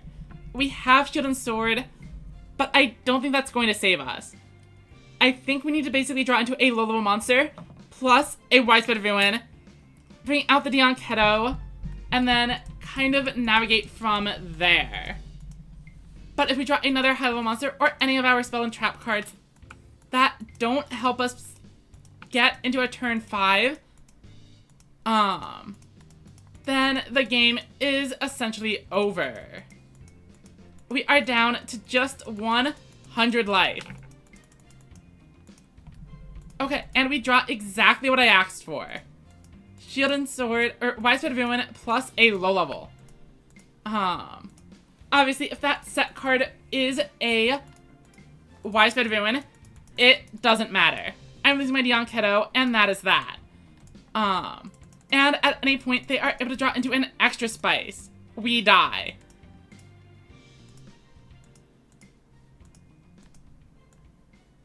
But we will do our best. Swing in. It somehow works. So we pass turn. And as long as they never draw a single copy of Extra Spice, we have a chance. Monster Reincarnation is fine. Spice the Elite Noodle Ninja, we can deal with one boss. If they bring in a second one, we are in trouble. And do lose the game, though. Oh, I hope the rain wasn't too bad, Shoto. Wait, so my opponent swapped out a Volcanic Rat for a Stalk. I was definitely expecting them to add back the high-level monster, given they already had 2 monsters on board. But they do have an extra spice. So that is unfortunately game. There is literally nothing I can do about it. Another spice onto the board, and even if they didn't use the effect of extra spice, they are going to be able to get 2 monsters bigger than the Dion Kiddo.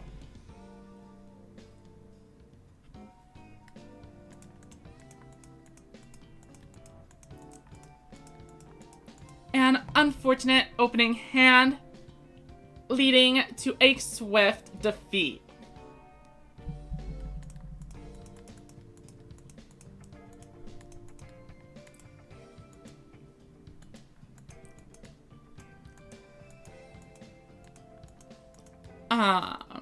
Even if I had used the Dion Kiddo's effect there to heal, I don't think it would have been enough. And it looks like my internet is suddenly getting quite bad. We are still connected, but that was quite a load screen. Hopefully it does not persist.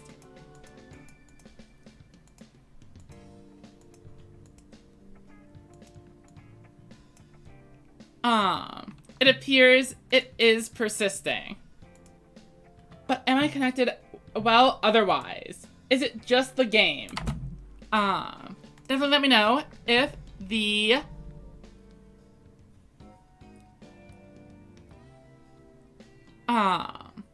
if the stream is lagging. There we go.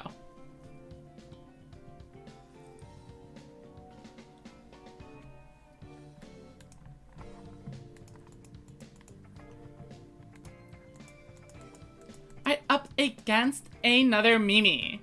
But they are on an archive scale, and I expect it to be Harpies. We are up first, so we're going to bring in a Tough Striker. Probably. Yeah, since we have 2 of them in our hand, I don't see keeping them both as being the right play ever. Obviously, having the field spell would have been even better to protect ourselves from a Harpy Lady. But this is fine, too. 1400 defense and 2500 attack should be difficult to get both of them cleared. If they have the Harpy Lady Sisters and go up to 2600, their low-level monsters would need to be exactly a Faith Bird. Alright, we see an Essel. And they are actually on Thunder. Stormbolt Destroyer, able to summon out itself, and then also the Surge Bolt Lizard, providing an incredibly powerful turn 1. This is actually the first time we have seen Thunder this season. Stormbolt Destroyer, summoning out that Surge Bolt Lizard. An absolutely perfect set of mills from Essel.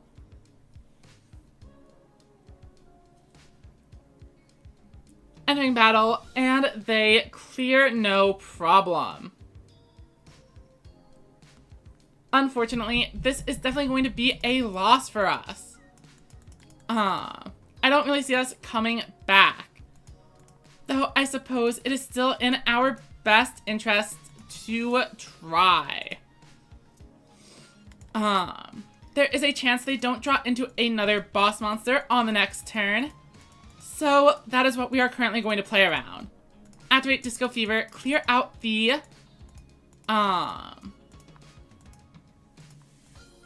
Stormbolt, I suppose. Oh, but they have a trap card, and we can scoop it up. Is Mimi my favorite? Out of the 7th cast, it's probably Sabu Ramen, followed by Luke.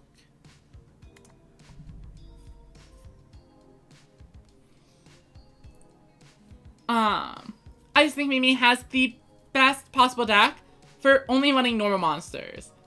Maybe the Fire Dragons could make something work since they have a skill that works with Volcano Attack Dragon plus the Fire Guardian.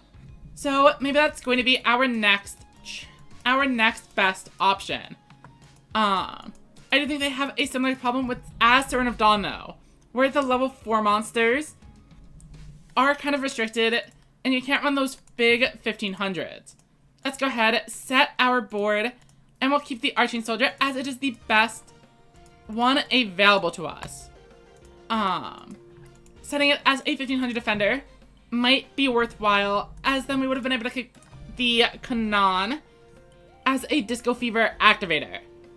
While also having a chance of not getting run over. But the 1900 should be pretty valuable against anything they put out on board.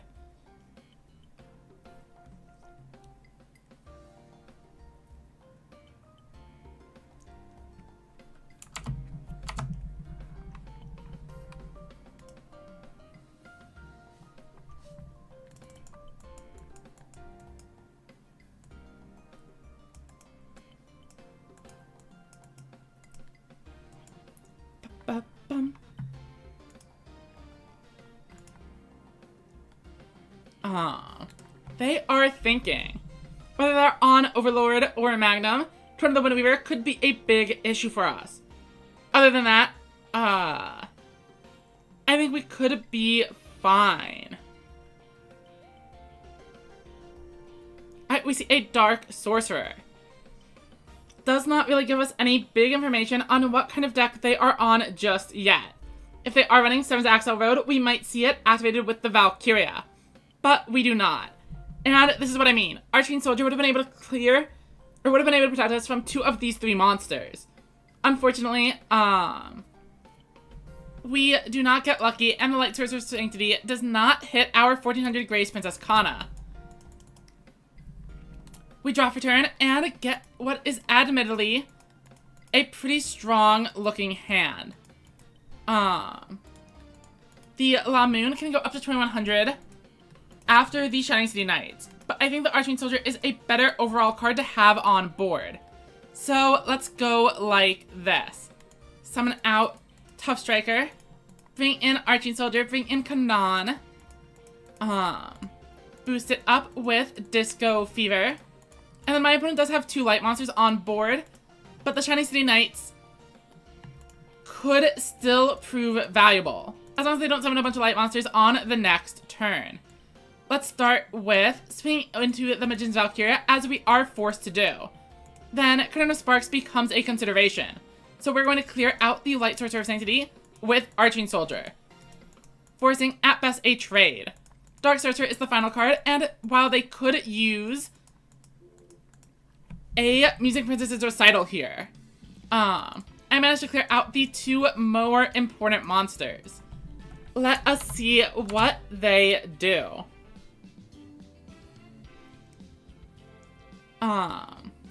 Recital makes me lean a little bit towards Magnum Overlord, but it would be really unusual for them to not open with any of the pieces, or a tribute monster, but I was correct. They are indeed on Overload, and reveal red. Blue and green are yet to be seen. and they flip over the Seven-Zone Magician, which is going to be able to clear any one monster of their choice. But thanks to the Shining City Knights, all 3 of my monsters are above 1500. And getting a full board clear should be difficult. A green piece is revealed, so we will be watching to see what they put back on top of the deck. If they choose the green piece, they might just have a red as well, already in hand. They set 1 and 2. Unfortunately. With 2 back row now, things become more and more likely to be widespread ruin. King Kanan is nice, as if we manage to draw into another copy, we will have 2 monsters able to go above 2100. Draw for turn. And we draw absolutely terribly. This is an unacceptably bad hand. We were in a pretty good position prior to this. I don't want to put back the Tough Striker, as we are going to be leaving our hand with a Dion Keto. So instead, let's shuffle back a bunch of the Aqua monsters that can trigger our skill, and the Arching Soldier, our best general monster. Then all we can do is set the rest of our hand. That is rough. Battle phase, we try to clear out the Seven-Zone Magician, but they have a trap card, and that is going to be game. Let's go ahead and scoop it up. They already had 4100 on board, plus whatever the Seven-Zone Magician was able to do. Maybe we are running a few too many spell and trap cards. But what do we cut out? They all seem pretty valuable, and without access to any effect monsters, I'm not really sure what you'd want to slot in. I mean, I guess we could just go for more magic jugglers. Get another normal monster with decent attack and 1500 or more under the field spell. Opening hand, looking weak once again. I also think maybe we cut down some of these spell cards for more protection. That way, even if we do brick, we can use a card like the Guard to prevent losing immediately. My opponent, fortunately, also appears to have bricked at least a little bit. We'll Disco Fever and try to swing in for the 1500. Obviously, being able to clear out a Dion Keto from the hand would have been wonderful. But let's go ahead and go like this. Is there a trap to stop that trap? Could you be a little bit more specific to what you are referring to? In Rush Duels, there aren't any chain links, so you wouldn't really be able to stop a trap card with another trap card. Alright, they are on Harpies and reveal the Cybertech Alligator. Plus a left side. We obviously are taking a ton of damage here, but maybe the Shield and Sword will save us if we manage to find a ton of low levels.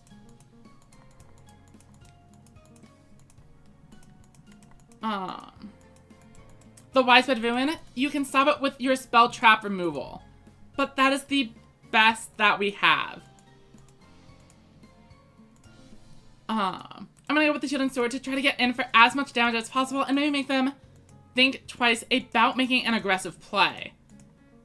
Obviously, I would love to use the effect to wait. I can bring in the Dion Keto and actually clear both of these monsters.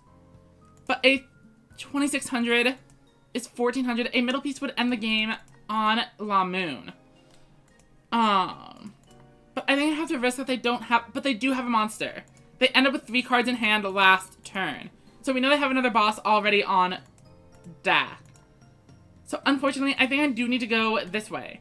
Oh, but if they summon out another 1 tribute monster, they're going to be able to clear out the Kana and clear me through that with a direct attack. No, nevertheless, I think this is the right play, as we have a chance to survive with like 100 life if we do this. Activate skill and boost up the Dion Keto. Once again, healing for 1000 would have been huge. swing in over the Harpy Lady Sisters, and hopefully the worst they have is counter pigeons. We get in for a ton.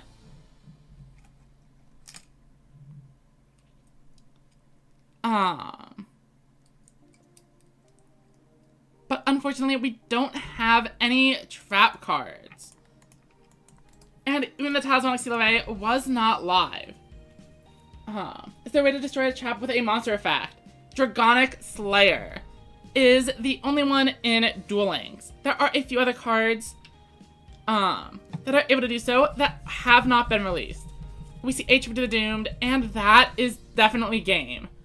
All they need is any low-level monster. Or to tribute off the Trick Pigeon. Unfortunate. Hysteric Force is even going to flip up the Grace Princess to add insult to injury. I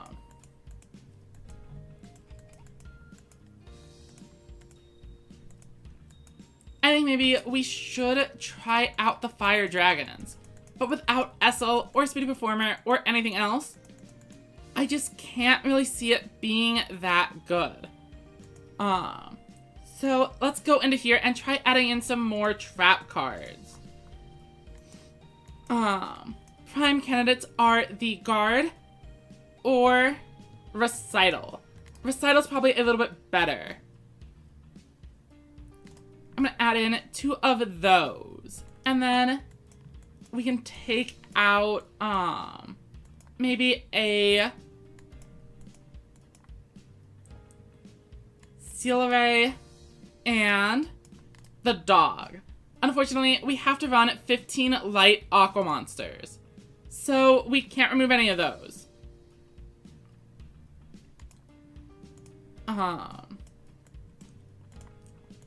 The only other options are Fashion of Faith, which is technically a little bit stronger than Bubbly Elf, but not being a vanilla means it doesn't trigger the Disco Fever skill. And then we have the Seahorses, which we can't use the effects of. So we will try again with this. We could also put in Hydration. But I think we're already bricking a little bit too much. We only have 3, 6, 7, 10, 13, 16 low-level monsters. And while technically we do only have 5 bosses, 16 is low. So instead of the Recital, I could also just add in more monsters. And we wouldn't be having as many issues, maybe. Light, normal monsters. We can add in a ton of things that will go above 1500 with Shiny City Knights. If I owned more Cardinal Sparks, maybe I would go for that. But also maybe I cut the Cardinal Sparks to run other trap cards instead. Because I only own the 1 copy. I could be running Recital. So let's remove Light Sorcerer and then focus on sorting by defense. We want the low levels only. And the first 1500 we find is Avant Wolf with 200. Oh wait, but this is a machine type monster. So I could actually be running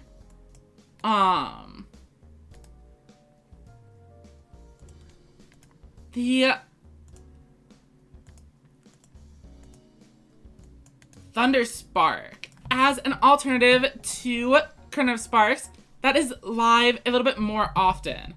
I can put in another machine monster and I can actually run multiple copies of Thunder Sparks.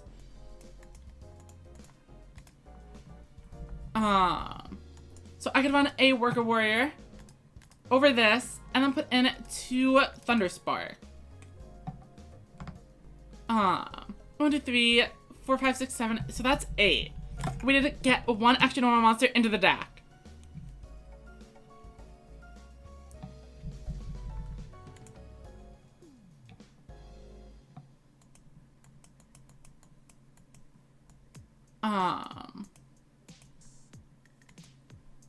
So let's see if going just a little bit incrementally at a time is able to help. Am I doing the event on Duel Links? I have unlocked Dennis, but I haven't grinded it a ton. Harpies need to be nerfed. Welcome, Frogmaster. I think the Harpies are very strong, especially for the level of gem investment that you need. If anyone is a fresh rush player, that is probably the one I would choose to recommend for a beginner. So we draw a Thunderspark here, but we don't have any of our freshly added machine type monsters. So what are we going to do? If they are using Death Doom Requiem, we probably don't want a ton of attack precision monsters on the board. So we'll go ahead, throw our face down, set the Lamoon, activate Disco Fever,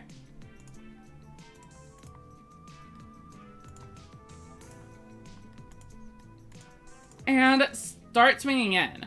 We want to make sure we clear out those high level monsters if able. Of course, Phaser and other cards are going to be able to make up that advantage. But it is still the right one to target, for sure. I am also a little bit worried about Invasion here. Shadowbuyer, not able to get to level 7, but is able to get to level 5. So, depending on what their tribute monsters are, we could be in trouble. And Invasion is coming out, which makes me think maybe they are going for a heavy metal instead. No, they also have the heavy metal. Things are looking rough. Death Doom Requiem cannot attack directly with 2600 or more or higher monsters. Unfortunately, I don't have the field spell to prevent that. But even if I did, they'd still be able to swing into my monsters with their monsters. So we are taking a ton here. Obviously, Shield and Sword would be pretty solid.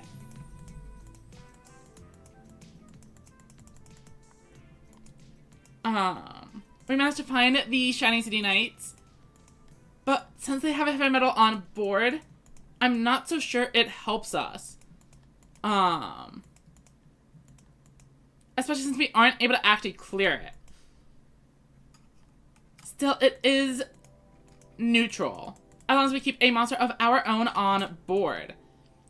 So let's bring in Kanan and Lamoon. And do we bring in the new recruit? I don't think we need to. So we can go ahead and set that one face down.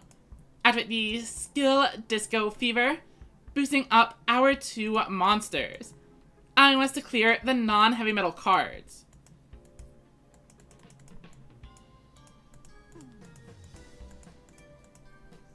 And pass it over. Welcome, Penguin. We are trying to get to King of Games today. Though it is looking pretty unlikely, our win ratio has not been very high. And then Shadow asked, who do I want them to add? I know that most of their ads are already predetermined, so it's going to be, you know, Asana, Tiger, probably Otis eventually, some of the 6 Goha siblings, etc. So I'm not super concerned about any particular additions. Unfortunately, they are swinging in for double 1100s. My win condition at this point is definitely drawing into Shield and Sword, plus a bunch of monsters that are able to walk over this board. In the meantime, all we can really do is set and pass.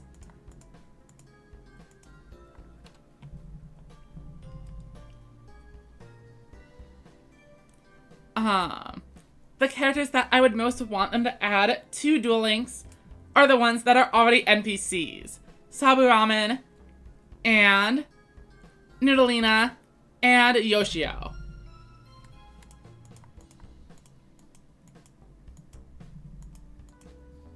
We are down to just 300 life. Things are not looking super great for us.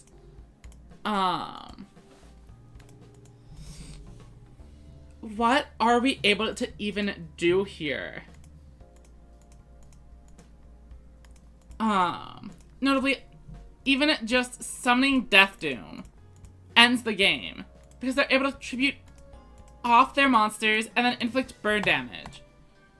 So it's looking like a wrap to me. We'll set the monster anyway. Disco Fever. Swing over the invasion. And pass. If our other card, instead of the Thunderspark, had been the Shield and Sword, maybe we would have won.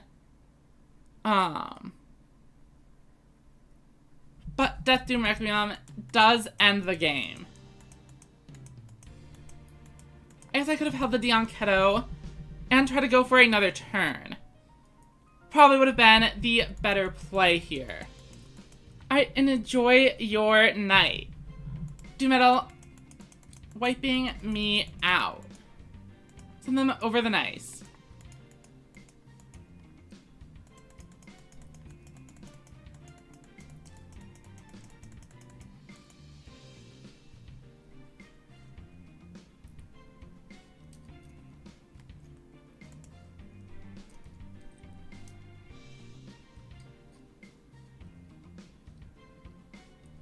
So we took out a Talismanic Seal Array, and then ran into the Thunderspark, which did not help us at all there. So maybe the Seal Array is better in the slot. We could theoretically go for a Sword and Shield, which can protect our Tough Strikers from certain opposing threats. And then it doesn't require anything like the Worker Warrior. And that frees up a space for a Light Sorcerer.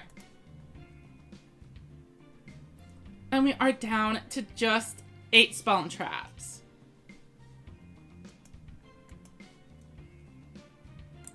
I could cut another Shining City Knights, but a lot of the deck does kind of require the field spell to be in play.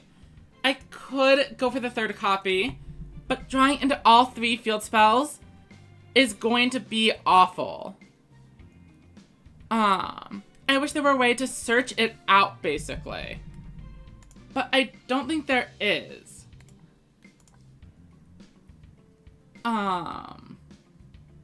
We do have some other themed skills. But this one is searching out the boss monster. And we can't... Oh, wait. We actually can still use it. So we'd have to return in the Triple Threat Thunder or Party Party Party. And we would get a Boogie Master. Which would provide more consistent access to our boss monster. But we lose out so much from not being able to boost the attack with Disco Fever. So I can't really imagine that being the right play.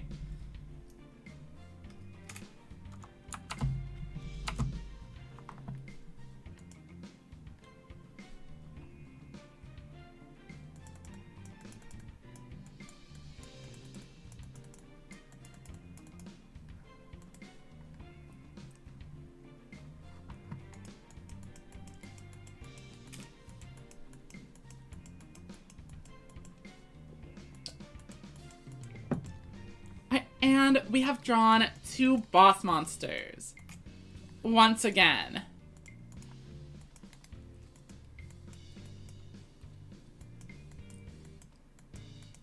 I mean, if this challenge doesn't work out, maybe I would just try with Aquas in general. I would really like to be able to swing in this turn. But that would require not summoning either boss monster and then bricking in the very near future. So I think we are just going to bring in the Tough Striker.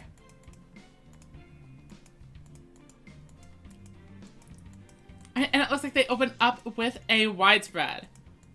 But they didn't choose to use it. I suppose no real need for it, given the current board state.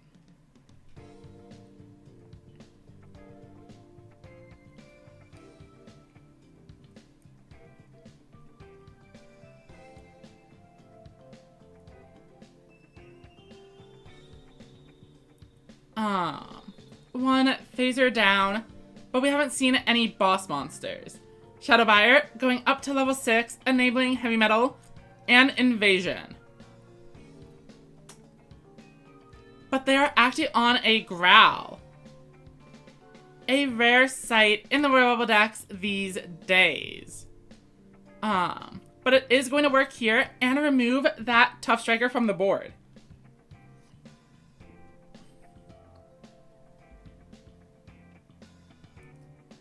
What else do they have? If they don't have another boss monster, the Light Sorcerer sticking around could help a fair bit. We see a monster reincarnation ditching a copy of the Guard, presumably adding another Shadow Buyer and allowing them to get another level 5 or higher monster onto the board. So maybe we are seeing an Invasion come out. But no, they just needed a level monster to use on Heavy Metal. Light Sorcerer absorbed and Tough Striker going to take a nearly 3,000 damage push without them even needing to use the skill. We draw in a Shield and Sword, which is always nice. But I'm pretty sure they kept some back row for exactly this situation. I could bring in the Dianketo, but I'm kind of inclined not to.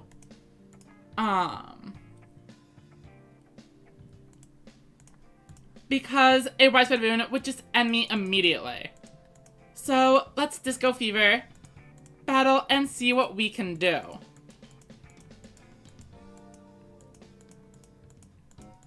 Alright, we see a copy of Recital. And they have another trap too. But my attack does go through and Heavy Metal does fall.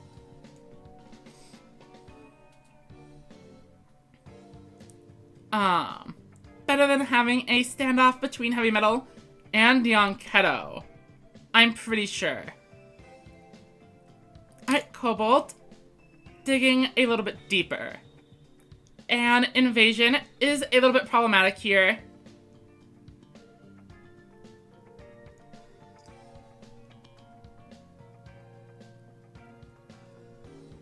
But they are digging even further.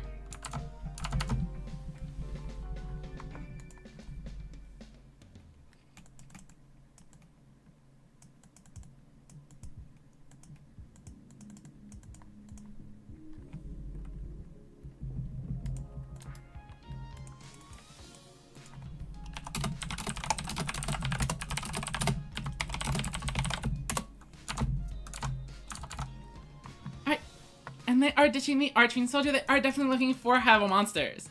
Invasion comes in, but those were not level 5 or higher. So we are in an okay spot. Or we would be if that Royal Rebels Phaser was not grabbing a Heavy Metal.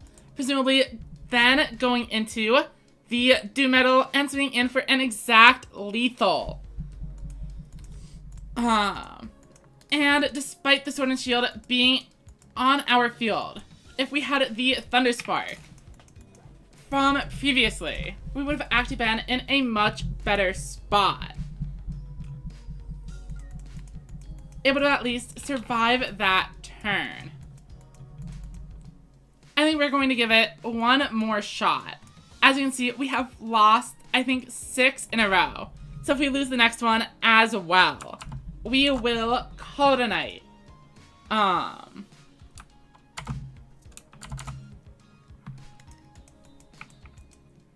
let's see if we can make it. We're going to need 5 games in a row. Game number 1. Opening up with 2 of our boss monsters and the Widespread Ruin. Could be good, could be bad. All depends on the next draw.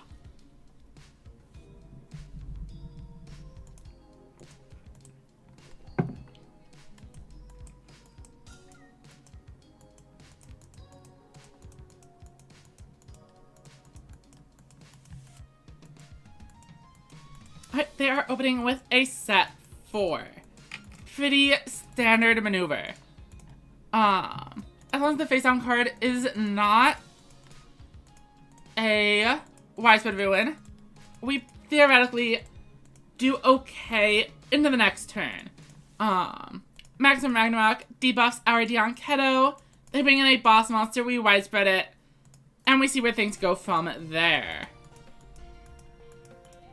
Though 2 boss monsters on their end would be pretty rough. Only one way to find out. And with 7 cards to work with, I am in a bit of danger. We see an Atron being flipped up to trigger the Ragnarok.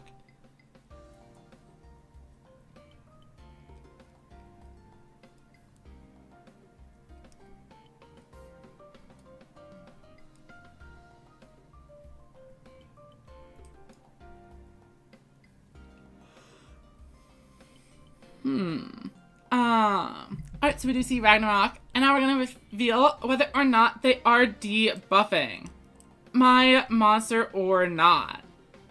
If they have the Dark Femtown in attack mode, maybe it is to debuff it.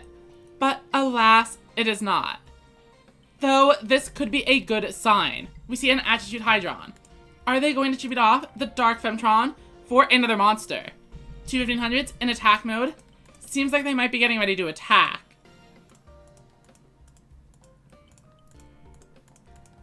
But there is a bit of a delay. If they aren't immediately going into the battle phase, then maybe they are indeed summoning out a new boss monster. And they do. A Drago with 2000 attack is going to be a little bit rough. Femtron also going to be able to get in for full damage. Attitude Hydron is going down to the Widespread Ruin, but I am taking 1700. Dion Keto is able to out the Igjago going into my turn, as long as I'm able to draw into some low-level monsters. Shield and Sword works pretty well here. And it actually makes me want to not summon out the Dion Keto, as La Moon plus Sorcerer represents a better push. It might actually be a little bit less damage, but clearing both monsters is good. 1500, 1800, that's 33. It is actually 100 more damage. And even removes Femtron from the field. Call the Earthbound maybe is able to get something wacky going. Depending on what they draw. For example, redirecting a 1500 into my own 1500 rather than La Moon could be useful. Or if they only end on a lone boss monster, maybe I'm able to force it to destroy a low attack monster, and they aren't able to get around the other one.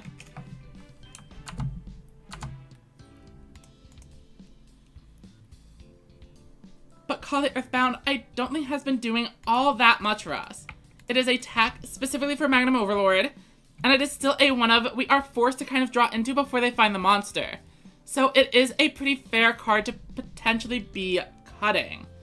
Buffered Slime would be a great card to put in its slot, but we also might just go with some sort of monster. Alright, we see the Femtron.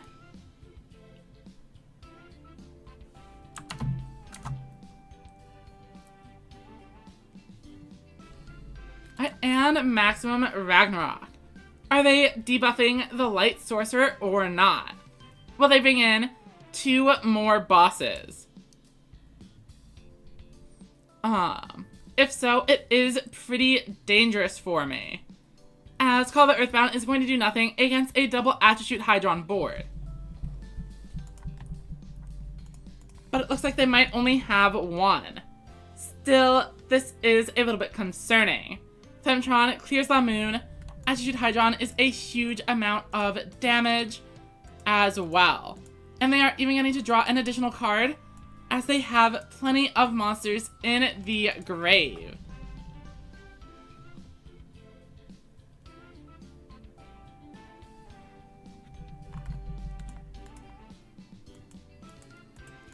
Alright, they even get a Dark Femtron and more back row. I'm pretty sure with the 3500, we might be cooked. And we are. Which means that is going to be it for today. We tried and failed to only use the normal monsters. Oh, maybe we will keep going a little bit longer. Thank you, Chuck. I'm sorry, I don't know how to pronounce your name. I'll go with, Chuck Yu Fung. But thank you. I do appreciate it.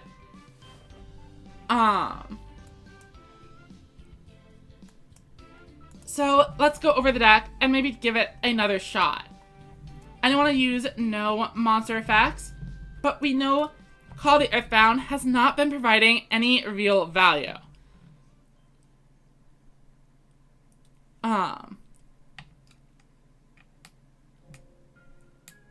Is it pronounced like fungus or fung? Or something else?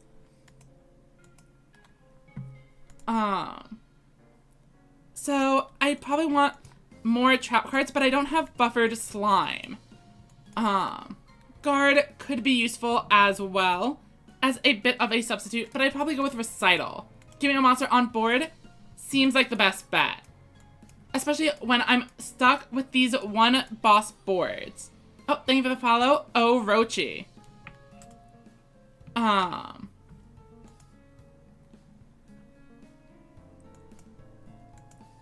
So the Recital actually probably would have saved us in that previous game. So it is a good card to add. Alright, and now we have 3, 6, 9, 12, 15, 16, 17 the levels. That is a much more normal number. And maybe the Sword and Shield actually isn't that good either. Given our own monsters tend to have pretty low defense. Let's just go with double Recital. And this will provide protection to our 1 boss boards a little bit more consistently.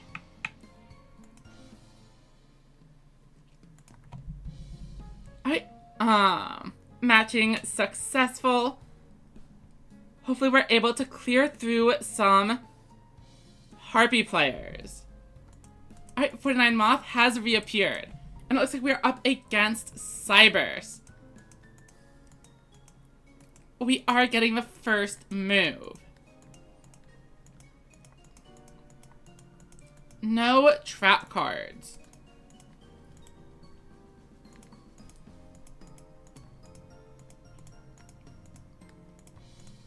But perhaps the Arching Soldier is going to be good enough on its own.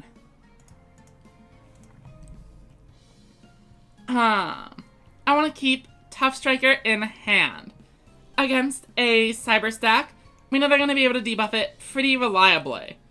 So this play avoids me from taking any damage. And they shouldn't be able to bring out a full 3 board if they are tribute summoning anything at all. Plus, if they aren't going to tribute summon, my Arching Soldier should survive. Particle Acceleration, destroying the Seal Array.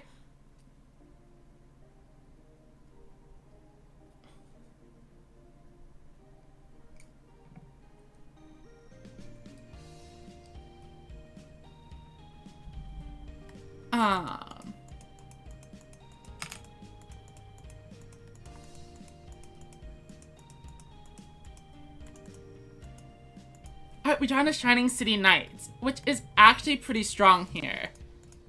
We're able to trigger our Disco Fever skill by summoning out Kana.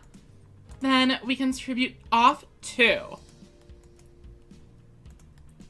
For Dianketo, bring in the Avant Wolf. And then, rather than bring in a double boss board, I think Disco Fever. And we keep 3 strong monsters. Battle and swing over. Hopefully it isn't widespread. But it looks like they do indeed have a trap card. So, we are probably not doing great. But they choose not to activate it here.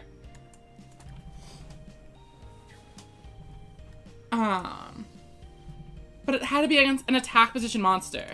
It may have been, Sword and Shield. F-U-N-G. Okay. I think it's Feng.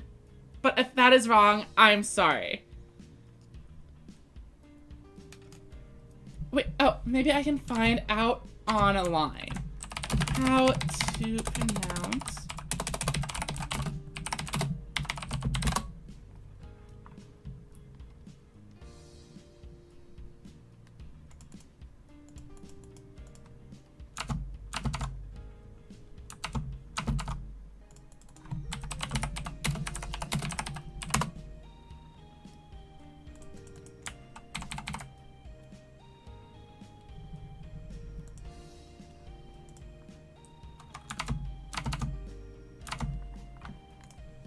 Alright, so Pieces of Sacred State Stole has removed our boss monster. But we are not going down that easily. Dianketo is an easy choice here, and this time we are going to bring in both boss monsters.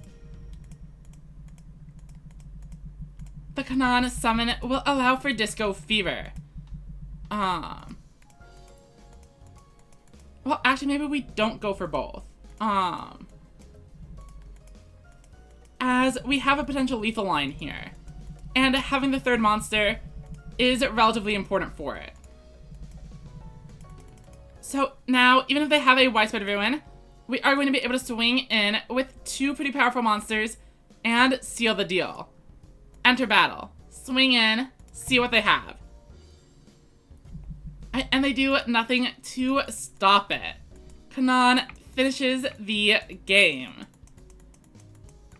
And after an incredibly long losing streak, we manage to get a win.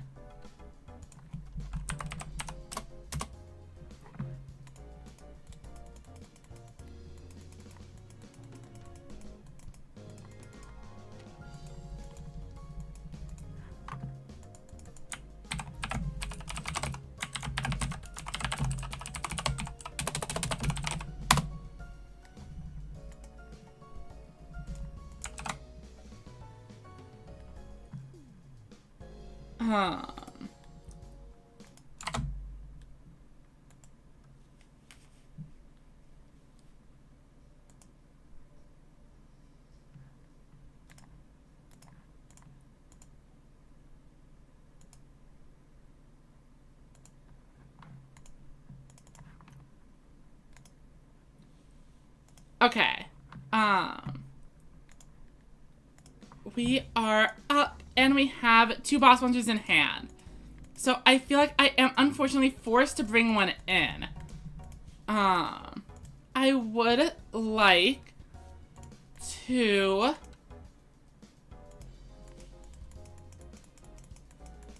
keep a board of defense position monsters, but that's not really a choice here.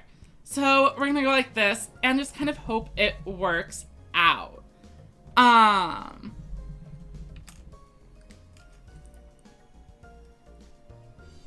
Obviously, a Magnum Overlord can debuff the Dianketo. Oh, or Tribute to the Doomed can just remove it outright from the board. But that is going to take 2 cards from their hand. Meaning they're going to just invest a lot in getting something bigger than the Light Sorcerer. Unless they have the one of Magician's Valkyria. They are setting a monster. Do they tribute? Obviously obviously an Ansler or a Torna or a Witch would all be big enough. And it is Witch. Presumably the final card in their hand is not a Magician. And the Strange Cat, surprisingly still in here over Doriato. Is it 7's Axel Road or Magnum? Axel Road boosting the Witch to 2400. And one more back row.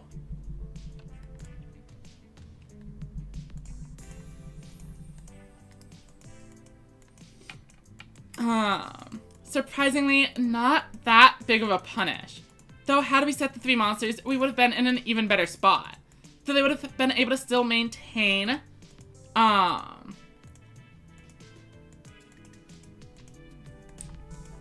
the Jupiter the Doomed for later. So maybe it is good we were able to force it out a little bit early.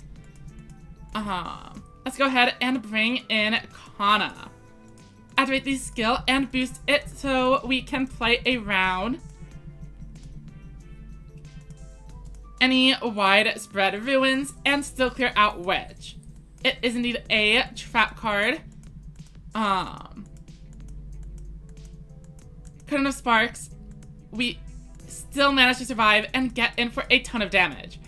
I was a little bit worried.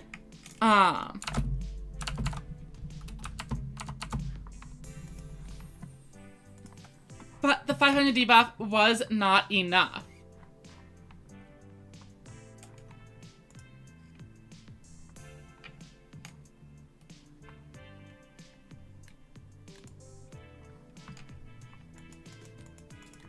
Alright, so a Mystic Dealer is going to get them to a new card.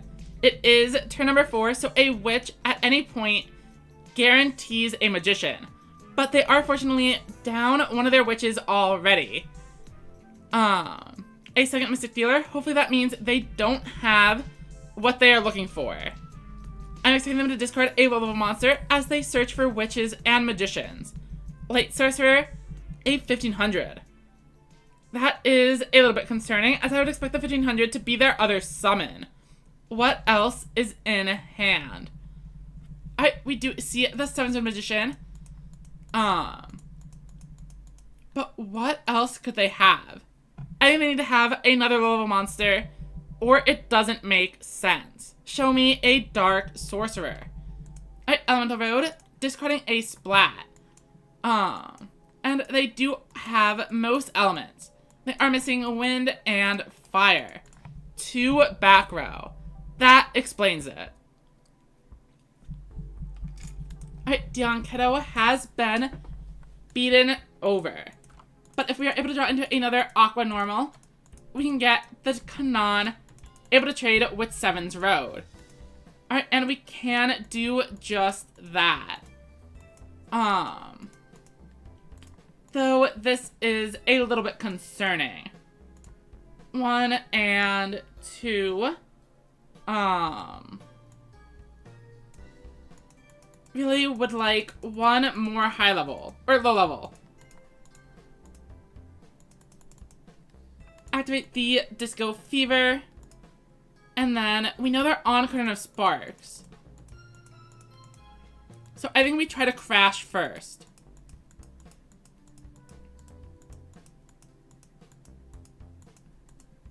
Alright, so we played around the Sparks, but if they also have the Widespread or the 3rd Sparks, we are in danger. Fortunately, they did not. I suppose we could have actually boosted the Dianketo, but then if they had the Widespread, we would have lost that and not been able to clear the 7's Magician, which would have been devastating.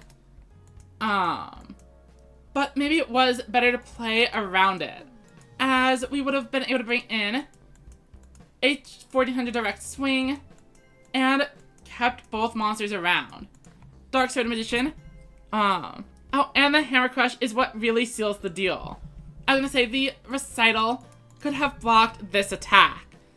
But if they are able to discard a card and then summon out a second big monster, we are in a ton of danger.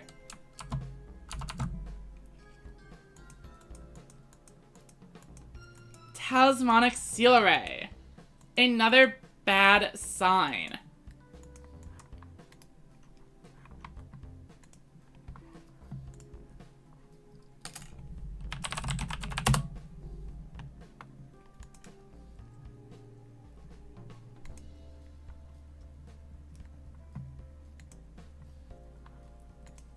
Mystic Dealer. And will they use the effect?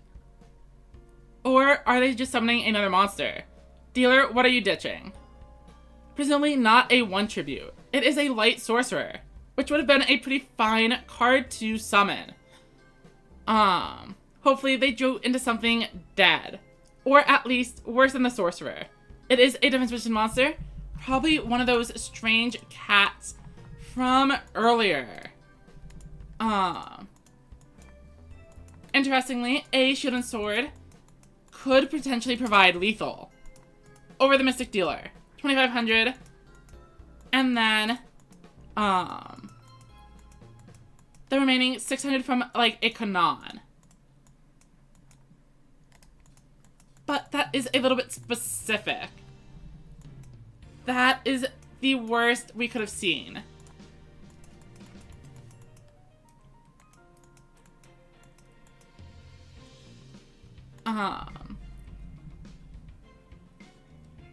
The Seahorse Carriers not being in the deck definitely make a difference on its power level.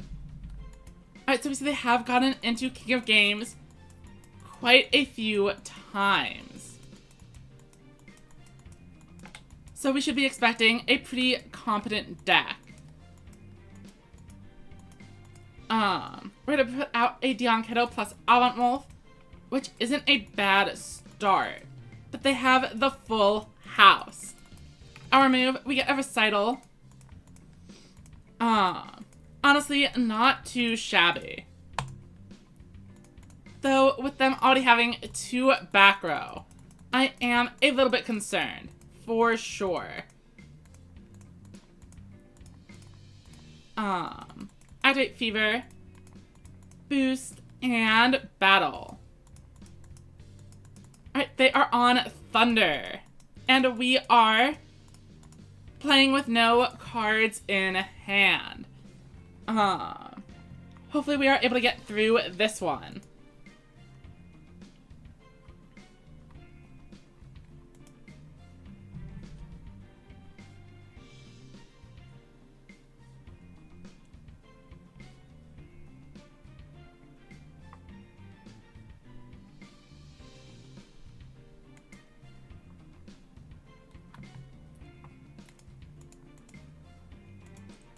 We see an Essel.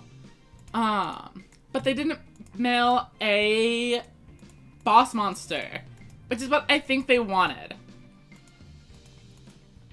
Alright, Trigger Drago and Blast Jaws.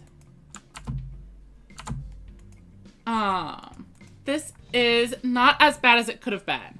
Blast Jaws is going to be able to swing over Avant Wolf, and Trigger Drago gets in for piercing. And more back row. Okay, this is probably going to be a loss, but that is fine.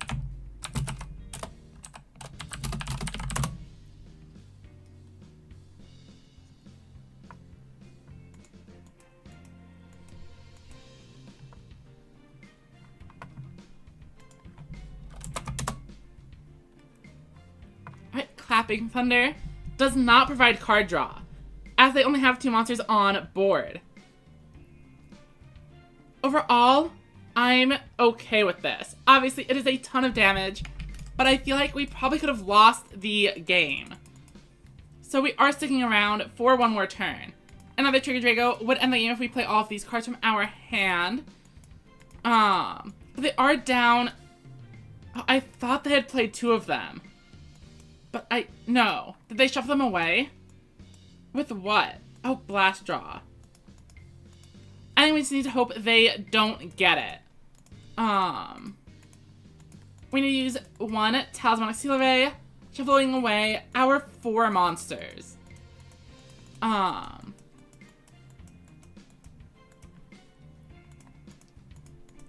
Then we need to be able to clear the board, so we need to bring all 3 of these out. I'm just going to go ahead, set the Seal Array. They simply will not draw the card. Though, of course, they do have 5 in the deck. 3 Duckbill and 2 Trigger Drago. And with 18 cards remaining, I'm pretty sure they are more likely than not to actually find it here. Let's go ahead and check. 18 cards, 5 card draw, 5 copies, and there is an 85% chance that they get it and end the game. Unfortunately, not much we could have done. Keeping the seal array in hand doesn't really help us out. I guess 2,800, that is only 13. But okay, that's 1,100, yeah. Both of those are over 1,000. So even without the piercing damage, they are able to win with the Stormbolt Destroyer, debuffing by 400, and then swinging in totally normally, which is what I suspected.